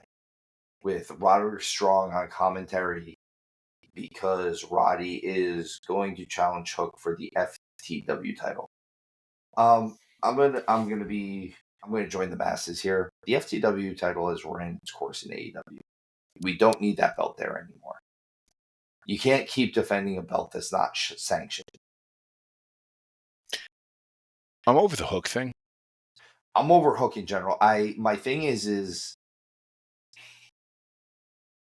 I know we said this about some people in NXT. He's tiny. I don't like the idea that you can use the excuse that Taz wasn't the biggest guy. Okay, there's a huge difference between being a 5'9", 240-pound badass with thighs that are big enough to be my body, and being a 6'1", 180-pound great athlete. He's a good athlete. He's phenomenal. He played D1 lacrosse. I get it. I'm not questioning how good of an athlete Hook is. I don't believe that he should be throwing around 400-pound dudes, though, when he is. The misstep they had with Hook is you could have had him as a monster, even at his size, because that's the whole thing. Is he was supposed to be a monster, but the way you do it, it's not him hitting Taz, T-bone Tazplex or head and arm suplex or whatever, because it doesn't add up. But have him hitting lightning submissions out of nowhere, and people into insta taps, like something happens, Yeah, drop like down, roll through knee you hit bars. you hit the submissions the way people hit knockout punches. And if they had done that, I think we're talking about Hook completely differently, and we're praying for a Hook Zack Sabre match. Yeah. Or Hook Bryan Danielson. I think he was just handled wrong. I don't like his gear. There's just so much stuff I don't like about the overall. And again, I hate the fact that I'm so into aesthetics of wrestling. I don't like his gear. I don't think it fits. Like I don't like the boxing shorts because he doesn't really box. He's not wearing MMA shorts. He's wearing actual boxing shorts, and it throws it off. With the amount of money that he's making, can we please get some good tattoos on this kid finally? Because the prison looking tattoos are stupid. We know we know you have money. Taz hasn't been poor since 1993. So the whole thing there, I mean, look, first off, he needs to go into tights. He needs to go into full leg length tights. And that's, I don't know if they were trying to go for the Mike Tyson type deal where like walk out and Tyson only had his black trunks, black shoes, and the towel. Okay, that's fine. But Hook does not have that presence. I mean, you can't come out with hair that makes me think you're going to be out there going, Sharon, I can't believe that. Like that's what his hair looks like to me. You can't be a Valley kid and be tough from Brooklyn. I wasn't expecting that. I wasn't ready. I was I so mean, ready for it. but now you can't not see him Now I can't. Oh Jesus Christ! I don't even want to talk about this Muffet. anymore. Now I'm moving on to the next segment because I can't catch this. I can't get this back. You're welcome. Thank you. I appreciate that. We get a patriarchy backstage promo. Christian says that that him and his son Nick Wayne are going to win, are going to hold titles at the same time, and then they do something going on with Kip Sabian. Again, I don't totally understand this storyline. I know this is moving into we're not going to cover Rampage because, quite frankly, if you're watching Rampage, I can't tell you what's going on there. They don't move storylines along there. They don't really do much of anything there. Even less so than they do on Collision. I know people who are diehard AEW fans and they don't watch Collision. I know diehard AEW fans that don't even know if Rampage is on every week anymore. So I don't even know where that came from. But the next segment we get is we get a match: Mariah May and Serena Deeb versus Queen Aminata. Her name's not Queen Amidala. I said that wrong a couple weeks ago. And Yuka Sakazaki. This is more build for Grand Slam, where Mariah May is going to wrestle Yuka, and Serena Deeb and Queen Aminata have been feuding. It's a really weird feud. All they do is wrestle. There's no actual talking to each other or anything like that. Mariah May takes the DQ, or they lose because Mariah May decides she's going to take a DQ loss and kind of beats up on Yuka. Yuka Sakazaki seems like their new answer to not having Riho there. And then we get what we finally want. We get a Mina Shirakawa vignette to talk about how she is coming back to AEW to have some sort of confrontation with Mariah May. We don't know if they're gonna be friends. We don't know if they're gonna fight. Obviously, this is leading to them fighting, but we just don't know where it's going just yet. It was fine for what it was. I get it. There's only so much time on air, and you're able to sandwich two feuds together. I'm a fan of Mariah May. I dig what she's doing, but I'm not super invested in the whole her and Sakazaki thing. I'm just not. I'm not. Here's the thing, Mariah May. I think I hate the fact that the AEW Women's World Title is the secondary women's title right now. Yeah. It should never be that way, and it's because they put the TBS title on one of the Trust Fund babies, who wasn't even on the show. Hasn't been on the show since the pay-per-view. Well, she's the CEO. She needs time off. You know how we know that? They pump it idea. in through the music. CEO. Blackpool Combat Club comes out and beats up Private Party. This was after Private Party decided they were going to try to beat up Blackpool Combat Club. This was not their best plan. It's not smart to go try to fight those gentlemen. No, and Cesaro alone is a deterrent enough. Cesaro's bigger than both of them. I just want him to grab both the Private Party, one by each leg, and do the giant swing, and then go oops, and watch them hit the upper decks. It seems like a lot of this stuff with Blackpool, or at least Moxley, it feels very Joker Sting. I see where you're going. You know, like he's trying to tell you, like, I don't want to say he's not the heel because he's absolutely the heel. You don't break out a plastic bag and declare war without being an actual heel. But it almost seems, and again, the best heels always feel that they're justified in their actions, right?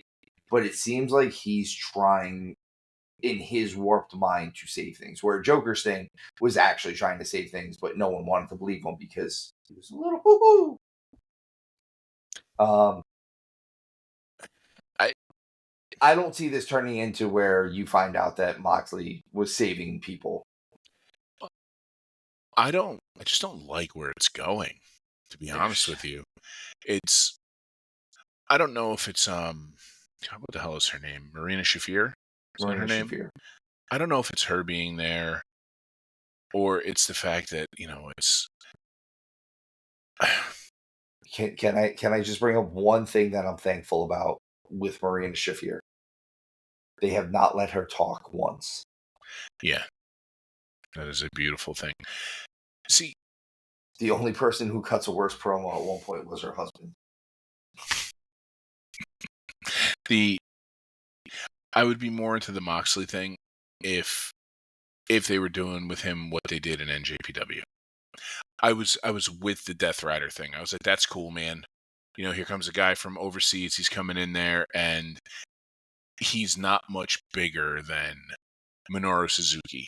He's not much bigger than Ishii. And knowing who Moxley is and going out there and having all right, we're going to throw 18 consecutive forearms into each other's jaws as hard as we can. It And no adds up, sell it. and it adds up for that character.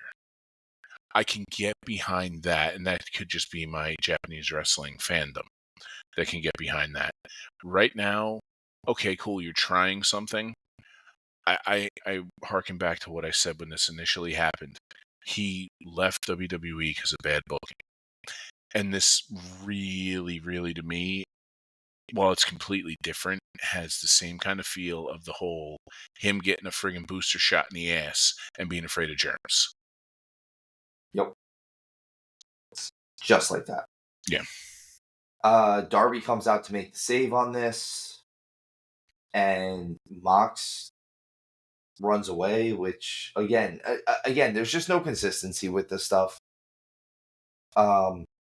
Especially since the entire Blackpool Combat Club was out there and Darby Allin was out there by himself. It'd be different if Darby Allin was Lance Archer. Darby Allin is 7 pounds. You're telling me Darby Allin holding a regular sized skateboard is enough of a reason for the entire Blackpool Combat Club to run away? Because that's what they just told me. They beat up everyone else in the world. Darby, though, that guy gets hit by buses.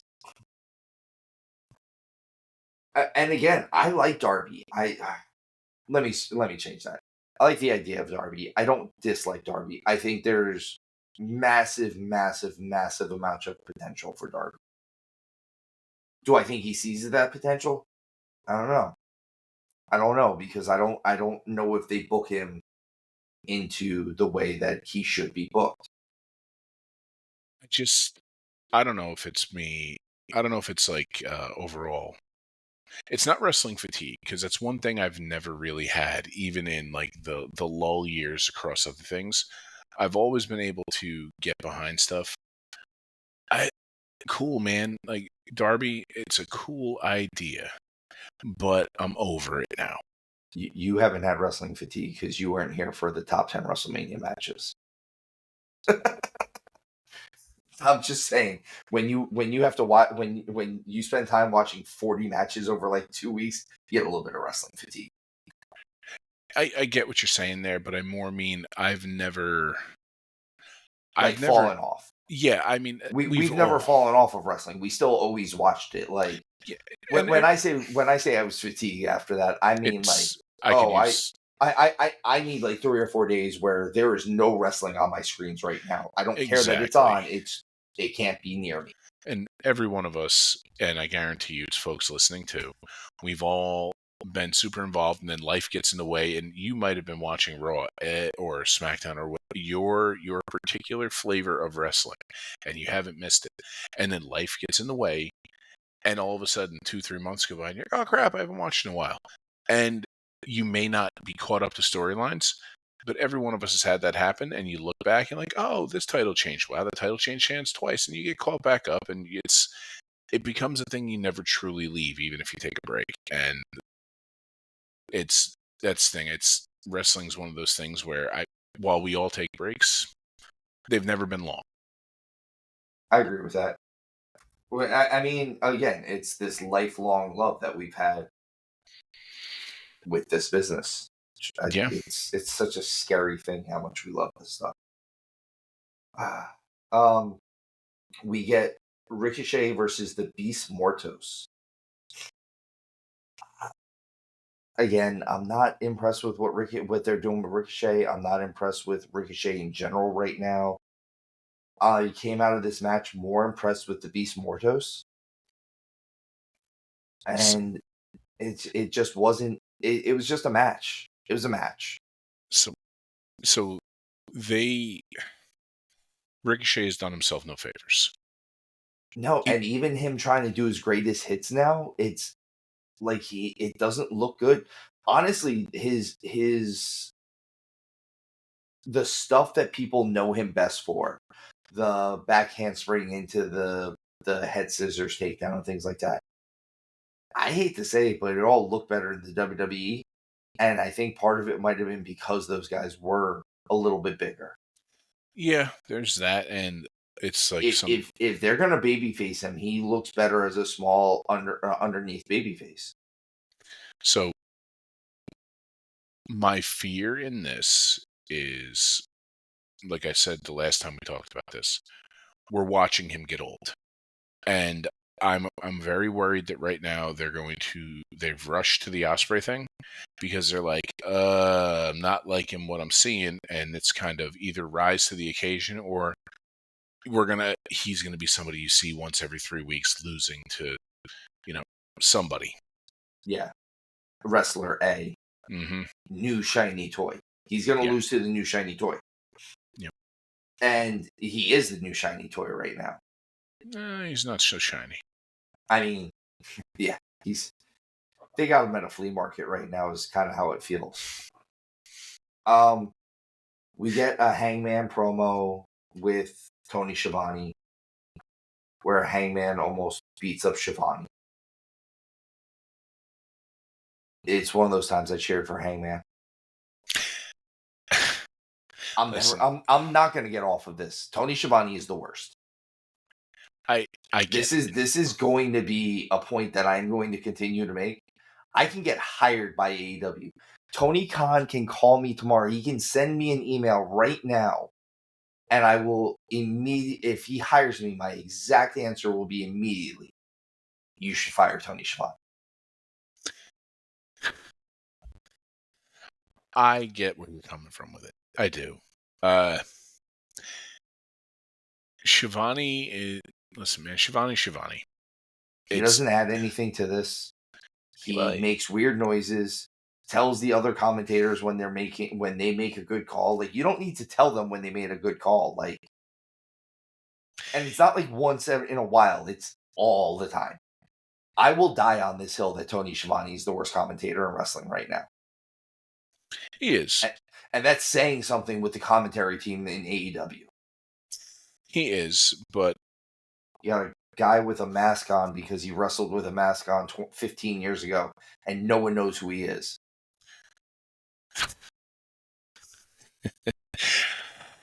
Look, man, all I'm saying is I don't think you should be that angry over it. Like, it is what it is. I just wanted him to get his ass kicked, man. I would have cheered for Hangman in this situation. Well, I get it. I get it. This is my Drew McIntyre moment. I would have been okay with this. Look, man, I don't know what they're doing with Hangman right now. I don't get the Jeff Jarrett thing. I don't get the Jeff Jarrett thing. I'm not into it at all. Again, some of these pivots that they've got going, these are not great, and I get that Swerve needs to not be on television right now, but after that pay-per-view, after All Out, man, you lost a lot of star power real quickly because of the way you wrote yourself into this corner. So you came out of 2 big pay-per-views and you immediately lost Bryan Danielson, your world champion, for at least a couple weeks. You've lost Swerve Strickland for at least a couple weeks, and you've lost MJF for God knows how long because he took a pile driver off the second rope, and he should be gone at least 2 months. Should be. And I'm saying at least. The only thing I can say, I mean, and I get writing yourself into a corner. I wonder if there was poor communication about vacations. We are at the end, the summer just ended. This could be a lot of people taking some time off, and it just so happened that everybody fell all at the same time. And that's just thinking outside the box there. And again, but what you're saying is that's poor business management. Yes, I am completely and not to beat on a board. dead horse, because we are kind of, but like again, I'm sorry, I'm sorry I'm sorry I'm being harsh on AEW right now, but the fact of the matter is I watched literally just before we recorded this. I watched both Dynamite and Collision, and neither one of them lit my world on fire. And there weren't even segments during this that lit my world on fire. Well, I don't disagree, but all I'm saying is you don't have to get that angry. Tony Schiavone. Tony Schiavone's the worst. He can be the worst. That's fine. He's no Pat McAfee. No, Pat McAfee's definitely not the worst.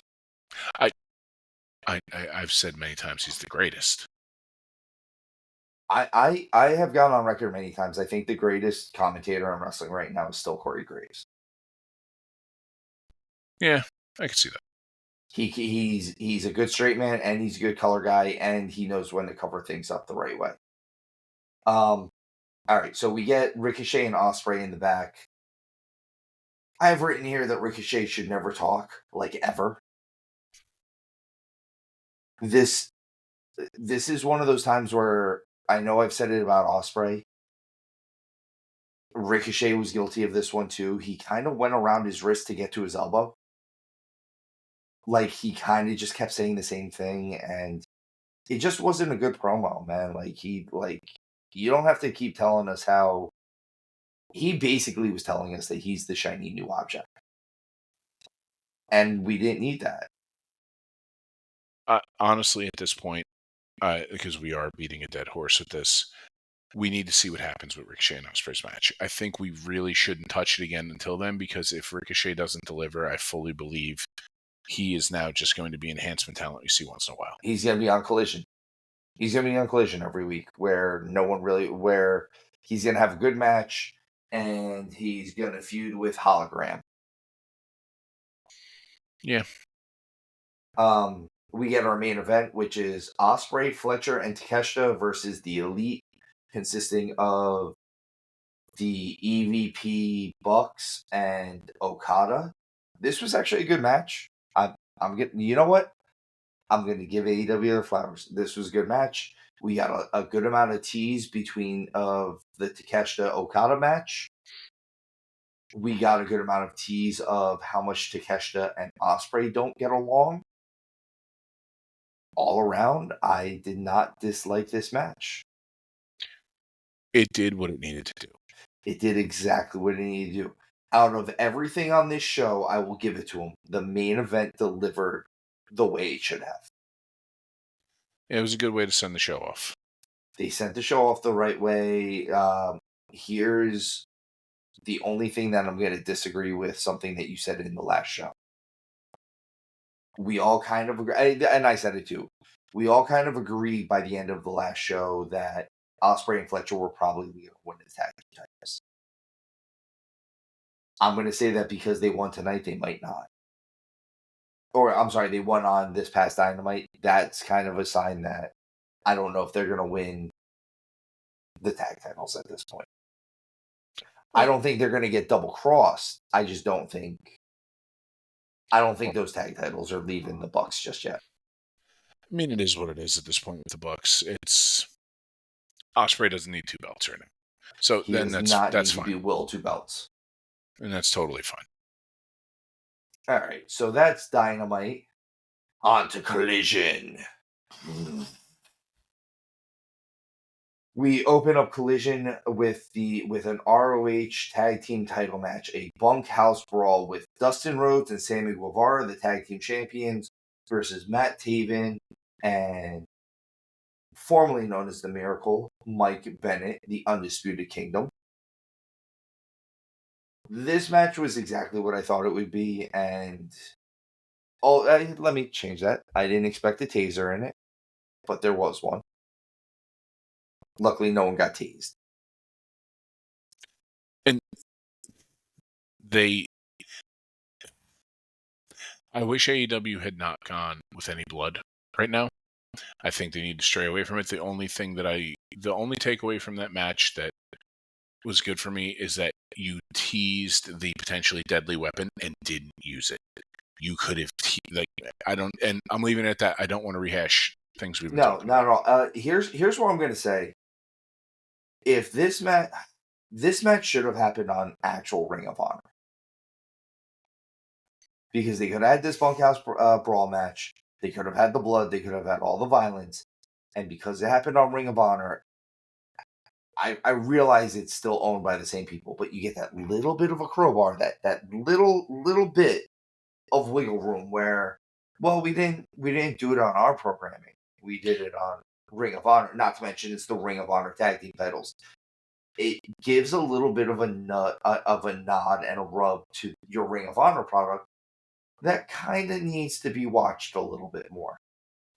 Well, it becomes adjacent enough to be acceptable. I'm not disagreeing with you. I think they should have steered away from some of the uber violence for a little bit longer. A lot of it. But baby still in the toilet. We get an Evil Uno and Darby segment where there was actually some passion involved in this. I like how Darby's saying he's not just going to go down on his back. He's going to go out fighting. I didn't hate this part of the program. Again, they kind of only push one storyline overall from the week on Collision. I think they could do a little bit more, and I think the show would be a little bit better, but it is what it is. This is where the best wrestle.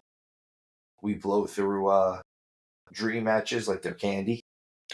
The only thing I'll say about that whole thing, and I think the unsung hero there is Evil Uno. I think Evil Uno gets a lot of really good out of people, and it goes unnoticed. So I really like this because their whole thing was that Darby calls him out for kind of coasting. And the match you get out of them later, you get a really good match, and you get Evil Uno coming out and being fired up and actually giving them a fight, and we get a better match than we probably should have out of this. I wasn't even talking about the in-ring stuff. I was talking about Evil but Uno I mean brings good overall promos. The overall story that we get out of this. Yeah, and I believe that Darby needed that because he's not strong on the mic, and I believe Evil Uno gets a lot of really good out of people because he's got a great mind for the business, and he's a solid hand in the ring.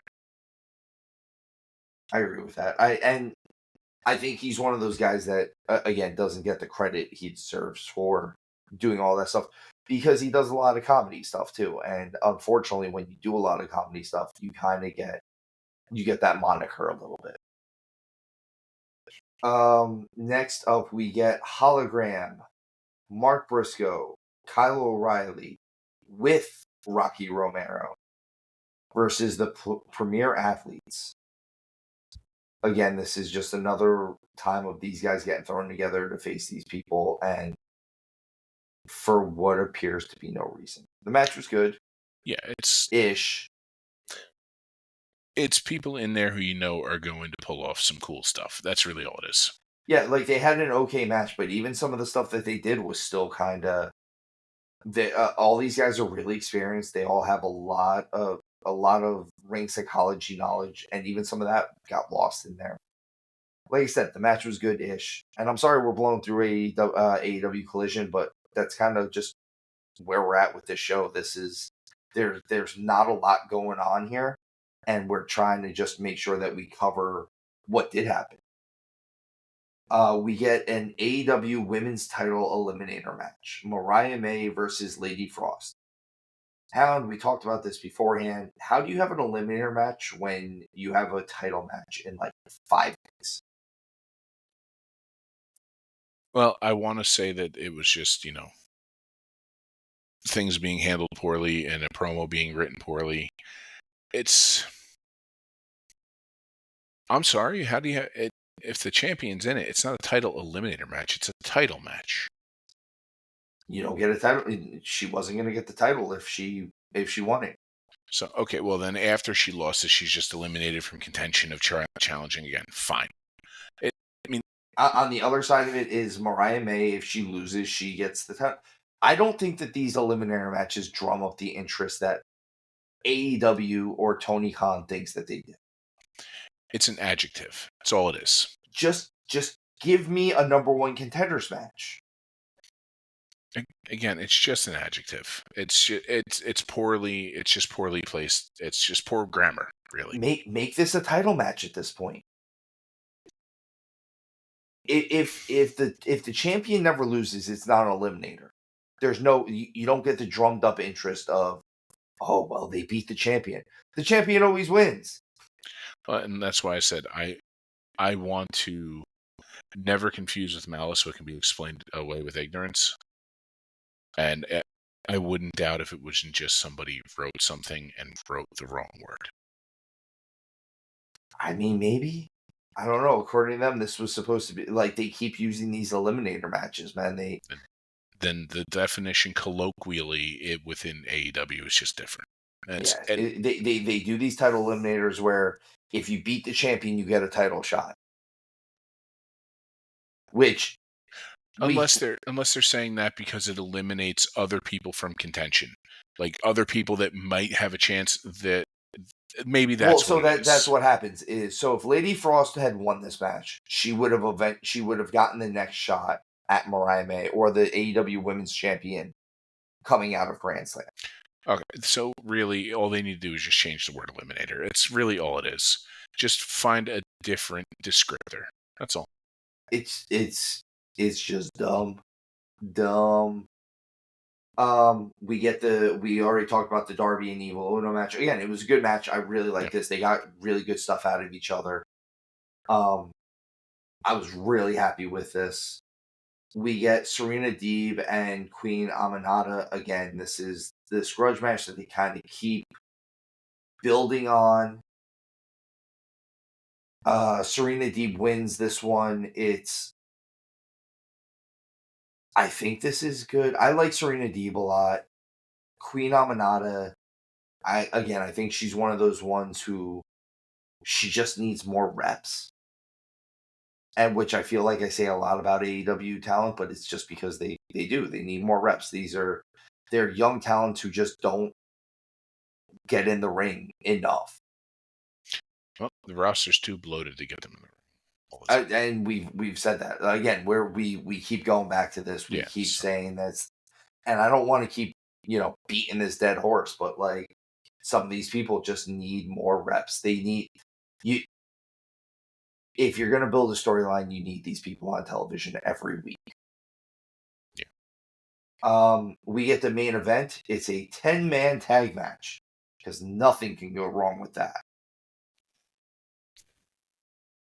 With FTR, the Outrunners, and Hook versus the Beast Mortos, Roosh, not Rush, and the Grizzled Young Vets. And this is a match that the heels go over on. I was a little shocked by this. Are they just trying to trash FTR at this point? I think FTR has more input than people realize. And I wouldn't doubt if FTR trying to do something for the Grizzled Young Vets. I wouldn't. Maybe, but the Grizzled Young Vets didn't go over on them. Like, that's the thing is, I'd be in on it. I totally would buy what you're saying if FTR took the pin from Grizzled Young Vets. But they didn't. But no. But the people who took the pin were off of Roosh. And who took the pin? I forget right now. I don't even remember. In all honesty, that's how it wasn't unmemorable the match turned it into wasn't was. FTR. So if anything, it's just so that way you have an excuse to keep them I together. think I think it was just the Outrunners took one of the Outrunners Yes, took it the was pin one of from the Rush. Outrunners, and that's fine. You have an excuse to keep FTR and the Grizzled Young Vets together because they're doing well together, and They are let doing them. well together. I'm not mad about that feud. It's just it really feels like they kind of, again. I just don't think they. I think FTR is a good enough tag team that they can main event a pay per view as a tag team. I agree, and again, this is it's too many cooks in the kitchen right now. It's making some people earn their paycheck, kind of thing. That's really all it was. So that was the main event. They actually don't end the show with that though. They end instead they immediately go to a backstage promo with Serena Deeb calling out uh Dr. Britt Baker for Grand Slam. And then they get Nigel and Tony Schiavone arguing on the rampway about whether or not Daniel Bryan or Bryan Danielson is scared of Nigel. If he's going to be cleared to wrestle, it kind of goes off the air with Nigel still calling out Bryan Danielson, which we still won't know until basically Showtime if he's cleared. He's clear, but I'm sure he's cleared because, it again, it's Tony not having a wrestling mind. It's tough to talk about this when you talk about Vince McMahon, who wrestling mind-wise, while yes, the game passed him by, there was not a better mind for the business for a long time. And now you're trying to compare Tony Khan to Triple H? No. So that's my big. I said this to Showtime. I don't think I said this to you. One of the biggest knocks I have on Tony Khan, and I'm not trying to critique him too hardly in this one, is unfortunately, as far as being a booker goes, the one thing that all great bookers and promoters had in common is they sat at the learning tree under a former great booker. Vince sat under his father. Yeah. When he wasn't sitting under his father, they were still part of the NWA. So you got to see all these other people. You got to see the Vern Gagnes. You got to see the Harley races run different promotions, things like that. You had guys in WCW that sat under Ole and Dusty and even Flair and all these and Kevin Sullivan and all these guys that held the pencil at one point or another, that all sat under Eddie Graham, that sat under blah blah blah blah blah, that sat under so and so. Tony's never had that guy to sit under. Yeah, and it's not, and that's the thing is I'm not blaming him for not having that, but you have all these guys in the back that you can lean on a little bit, and maybe you should. I'll leave it at this. I agree with he's got people he should be leaning on. I think the people he should be leaning on, he can't lean on because they don't look at him as a true leader. And I don't believe they trust him enough. I think they're like, all right, we're just going to do it our way. And unfortunately, there's just not enough structure. But I mean, even I don't even mean active wrestlers at this point. I actually mean agents in the back. And again, if at one point you had, I mean, obviously he's not there anymore, but you had like Arn and Tully and Jerry Lynn and Dean Malenko, and you have all these guys back there. Again, bring them on as your writing team. Hey, why don't you think this would work? Does everyone think that this will work? No? Okay, why? And again, this is something, as how you said, they don't see him as a leader. I actually think this is a major leader thing to do is I need to take your advice because you have 50 years of experience in this business. So a lot of times people equate money to know-how. Tony may believe he's the smartest guy in the room. He also may never have had to ask for anything before. It might just be as simple human thing as he doesn't know how to ask. He doesn't know how to, and I'll go with that. I'll actually agree with that with you. Because when has he had to ask for anything? So that's where I would say it would behoove these agents in the back to say, hey, let's take a step back and, hey, as the kids say, let me cook. Yeah. Can I sit down and talk to you? Like, he's obviously not opposed to sitting down and talking to wrestlers. Hey, can I talk to you about the product? I think I have some ideas that can be better. We can improve our product a little bit. If you're not willing to listen, even if you don't take their ideas, it gives you a jumping off point, right? Yeah, and again, we're not in those rooms. We don't know what's going on. If it were me in there, I know me. I would have long since gone to Tony Khan and been like, all right, man, hold on, we got to fix this. Yeah, oh, But then again, it is different for some folks. I mean, I don't give a damn who you are, but for some folks, the guy who signed their paycheck, they get a little gun shy about saying something too. And it could be that too. I mean, again, we never know. I'm trying to leave this with a not so constant bash AEW thing. I'm trying to find the fact that they are 5 years is still new. I mean, they are still new. I think So and kind of how you've said, they just can't seem to find their identity. yeah. So I'm going to just end what I have to say about this with I'm hopeful. I want to see where they go after with this television deal. I want to see where they go with everything coming out of All Out and how they pivot this stuff. I'd like to see what they do with this Grand Slam, because apparently Grand Slam is also their 5-year anniversary. Let's see how all of this I think Grand Slam is also their 5-year anniversary. Either that or it's the next one. But let's see how all of this goes. And Hound, if nothing else, I'm glad we got to do this episode. This is the first time we've done an episode covering just these products. And you know what? We'll have more for you next time, guys. Hound, you got anything else you want to say to the lovely Legion out there? I'll leave you with the same thing I say every time. Thank you very much for giving us your single most valuable resource, your time. And God bless.